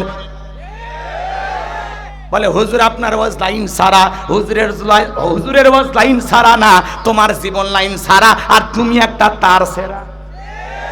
কথা কন ঠিক কিনা? আজকে মসজিদের মেম্বারে দাঁড়িয়ে সুদের কথা বলা যায় না, সুদখোর সভাপতি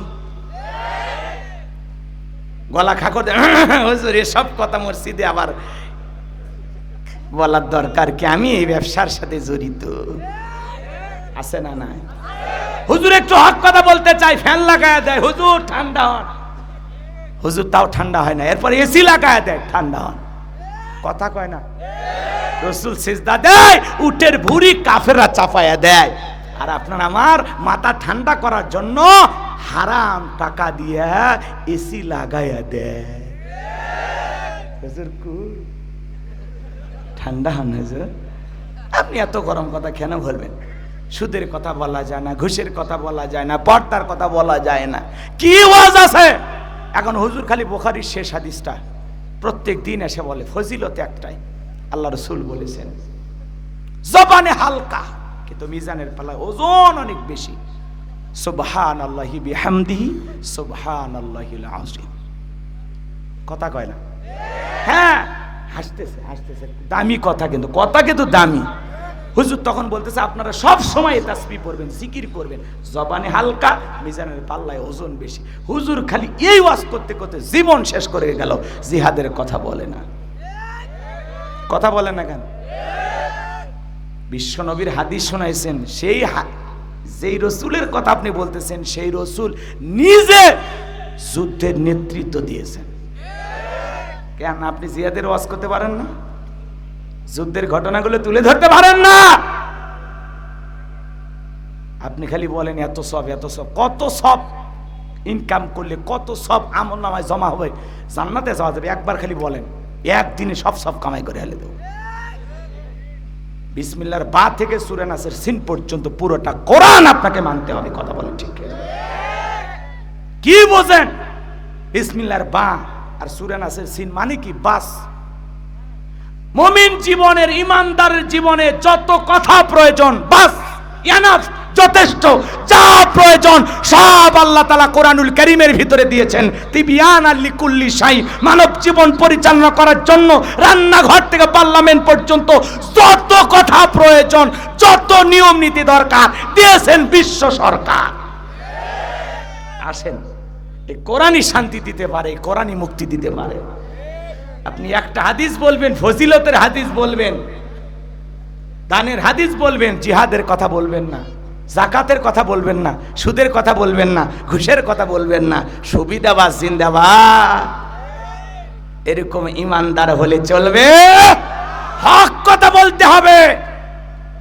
আপনার হক কথা শুনে বাতিল 10 দিন শুনতে শুনতে ভালো হয়ে যাবে, বাঁকা মানুষটা সোজা হয়ে যাবে। কথা বলে ঠিক কিনা? সাহেব দোয়া করি হুজুর, রাত অনেক হয়েছে না, আপনারা শুনবেন না? দোয়া করব। রাত গভীর হলে সমস্যা। রাত 1টা পর্যন্ত আপনাদের ধৈর্য আছে আমি জানি, কিন্তু এখন 1টা বার হয়ে গেছে। আপনাদের বান্দে কি করব? হ্যাঁ বলবো লিল্লাহি তাকবীর। বাজান গো আমার, এইবার কারণ ডেকে বলে সাবদা, তোমার যা বলার তুমি বলো, আমি তোমার সাথে আছি। সাবদা ডেকে বলতেছে কারণ তুমি বৈশা পড়ো, আমি যেহেতু দাঁড়িয়েছি বলার জন্য আমাকে বলতে দাও। এবার সাবদা বলতেছে, ও জনগণ শোনো দিয়া মন, আমি জীবনে কোনোদিন মুসা নবীকে দেখি নাই। আজকে মুসা নবীর আলোচনা শোনার পরে আমার পাষাণ হৃদয় গইলা গেছে। আমি সিদ্ধান্ত নিয়েছি আর খারাপ কাজ করব না, আর অশ্লীল কাজ করব না। আমি আজ থেকে তওবা করে ঈমান গ্রহণ করব। আলেমদের ওয়াজ শুনে বেনামাজি নামাজি হয়ে যায়, সুদখোর ঘুষখোর ভালো হয়ে যায়, বেপর্দায় সোলা মা বোনেরা পর্দা করে, দাড়ি কাটা যুবকটা দাড়ি রাখে। কথা বলেন ঠিক কি না? এইবার শব্দা বলতেছে, ও জনগণ, এ কারণ কেন লাফালাফি করতেছে আপনারা জানেন? এবার গোপন তো ফাঁস করে দিয়ে বলতেছে, এই কারণ গতকাল রাত্রিতে আমার বাড়িতে গিয়েছিল, আমার 2 বস্তা টাকা দিবে বলে ওয়াদা করেছে।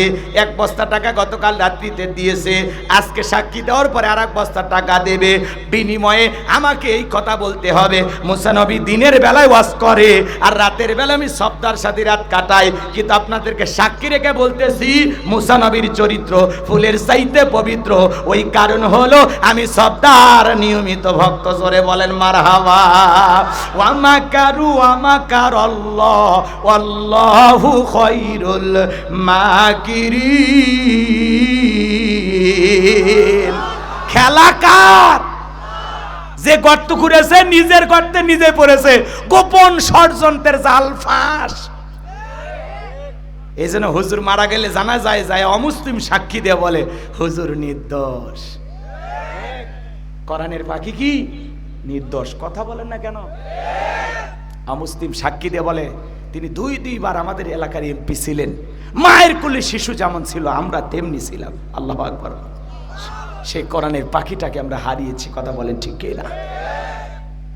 কিন্তু তার ভালোবাসা চিরকাল আপনার আমার অন্তরে থাকবে।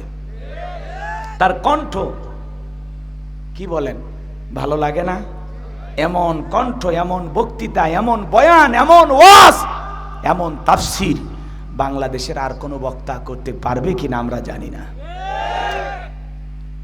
যার বক্তব্য শুনে আমরা বক্তা, কথা কয় না, তাকে আমরা মডেল মানি।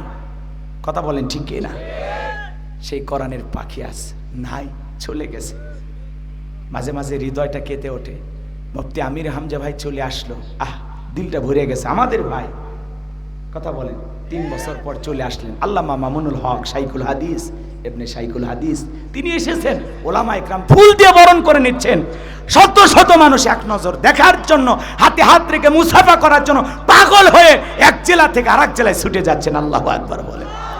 এদেশের মানুষ আলেমদেরকে কলিজা দিয়ে মহাব্বত করে।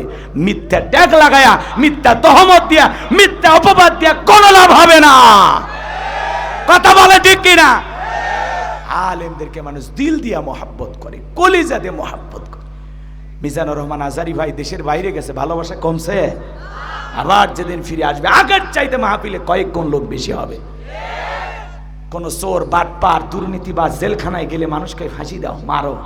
আর আলেমেরা জেলখানায় গেলে মানুষকে মুক্তি চায়। কথা বলেন। হুজুর বউ নিয়ে ঘরে সমস্যা, কাবির নামা কই? তোর দাদার কাবির নামা ছিল? কথা কয় না কেন? আর যে প্রমাণ হয়ে গেল বৈধ স্ত্রী, হালাল স্ত্রী, কথা কোন ঠিক কি না? টের পাও না? আল্লাহ যেন হেদায়েত দান করেন, জোরে বলেন আমিন। আবার আমরা আল্লামা মামুনুল হকের কণ্ঠে এমন আলোচনা আবারও শুনতে চাই যার কণ্ঠ শুনে যুবকেরা দাঁড়িয়ে যায়, জিহাদের তামান্না জাগ্রত হয়, দ্বীনের বিজয় আনার জন্য অন্তরের ভিতরে ভালোবাসা পয়দা হয়, কথা বলে ঠিক কিনা? এরকম কণ্ঠ দরকার আছে আমাদের দেশে। নাই কি কারো বিপ্লবী কণ্ঠ, কারো মায়াবী কণ্ঠ, কারো দরদি কণ্ঠ। এই যে নজরুল ইসলাম কাসেমি সাহেব দামাত বারকাতুম আলিয়া, কি চমৎকার কণ্ঠ, কিভাবে মানুষকে বুঝায়। হে যুবক, কি সুন্দর করে তার যে দরদ মাখা কণ্ঠটা হৃদয়কে গলিয়ে দেয়। আল্লাহু আকবার বল।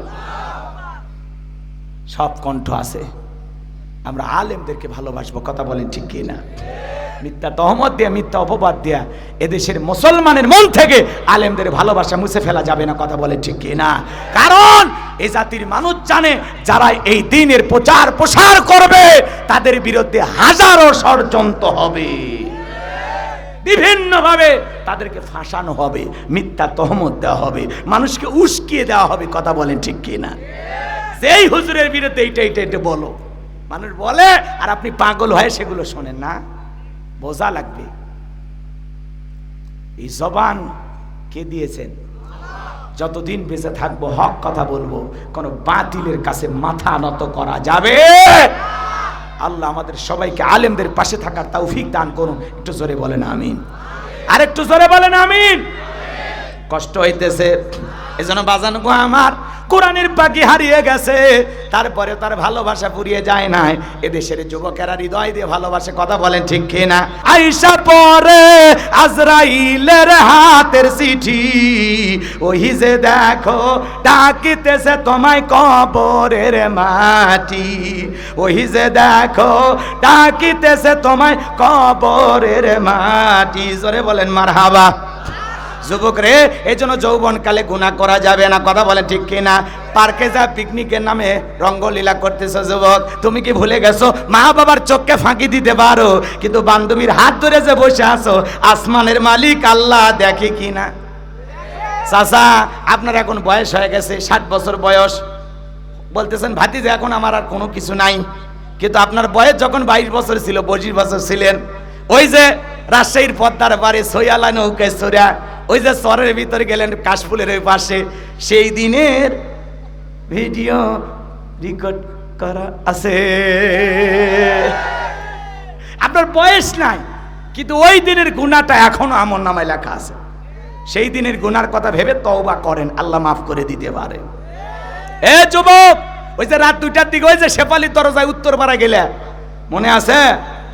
ওই যে উন্না ধরে টান দিলে, ওই যে সেদিন ওই যে ভুট্টার ক্ষেতের ওই পাশে, ওই যে কলা বাগানের, ওই যে আম বাগানের সাইডে, ওই যে ওই পাশে গেলে না, হ্যাঁ তোর ব্রিজের নিচের প্রেম আল্লাহ ভাই করবি, কথা কন ঠিক না?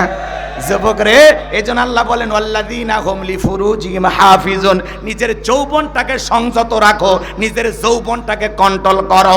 যৌবনের পরীক্ষা দিয়েছিলেন আল্লাহ নবী ইউসুফ আলাইহিস সালাম, বলেন আল্লাহু আকবার। লম্বা ইতিহাস বলার সমানে 1 মিনিটে বলে দিয়ে যায়। জোলেখা প্রত্যেকটা দরজায় তালা মেরিয়া গোপন একটা কক্ষ নিয়ে যা বলে, দিলে বড় জ্বালা রে পাঞ্জাবিওয়ালা, হুজুর তো কিছুই বোঝে না, হুজুর সবই বোঝে, নারীর ছলা কলা বোঝে না। কাপড় ছিঁড়ে ছিঁড়ে দেবতার মুখ ঢাকতে চাই, ইউসুফ আলাইহিস সালাম ডেকে বলে কাপড়ে ঢাকিলে তুমি দেবতার মুখ, কি দিয়া ঢাকিবা তুমি বিধাতার মুখ। জোলেখা কাছে আসে আর বলে ইউসুফ রে তোমার চোখ দুটো ভারী সুন্দর।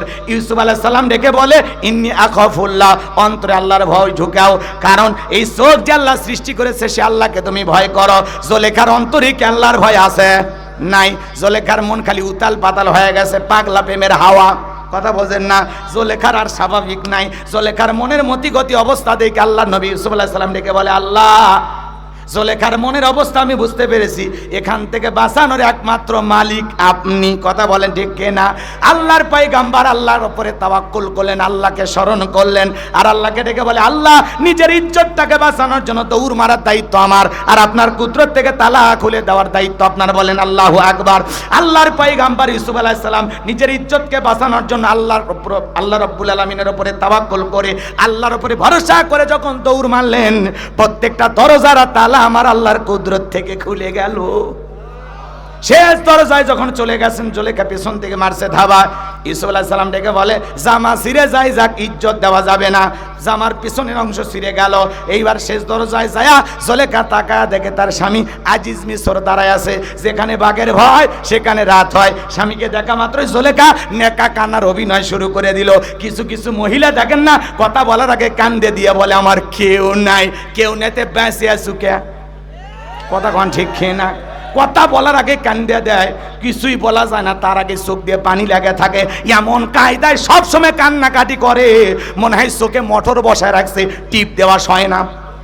যার বউ বেশি বেশি কান্নাকাটি করে ধমক দেয়, বলবে চুপ, কান দিবি না। ঘটনা কি হয়েছে খুলে ক। তোর কথা শুনে যদি মনে হয় এই ঘটনায় কাঁদা উচিত, স্বামী স্ত্রী একসাথে জামাত করে কান্না করা হবে। কথা কন ঠিক কিনা? আর যেই মহিলা যত বেশি নাকা কান্না করে, ওই মহিলার চরিত্রে তত গন্ডগোল। ভালো মহিলার রাগ বেশি, আর কান্নাকাটি করে এমন ভাব নাই মনে হয় ভাজা মাছ উল্টে খেতে পারে না। ঘটনা তদন্ত করে দেখেন, কমপক্ষে 18টা প্রেম করে, আর ভাত ধরে থাকে মনে হয় কিছুই বোঝে না।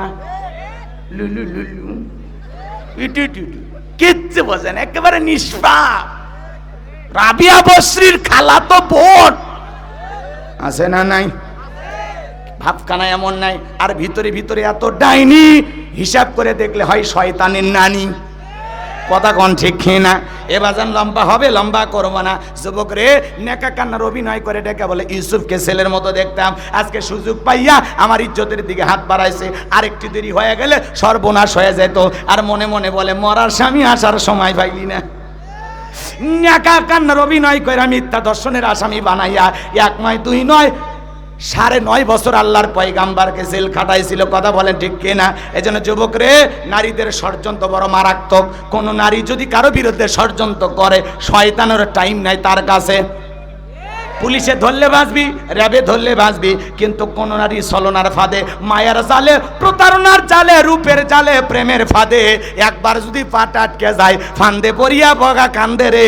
সারা জীবন কেঁদেও ওই কান্নাগিনীর বিষাক্ত সবল থেকে তোরা বাঁচতে পারবি না। ওরা ছেলেদের ভালোবাসে না, ওরা ছেলেদের মন নিয়ে ব্যবসা বাণিজ্য করে। আকাশের রং মুহূর্তে যেরকম পরিবর্তন হয়, মহিলাদের মনের অবস্থা তাই। ওদের আবেগ পরিবর্তন হতে সময় লাগে না। ও যে কারে ভালোবাসে নিজেও জানে না।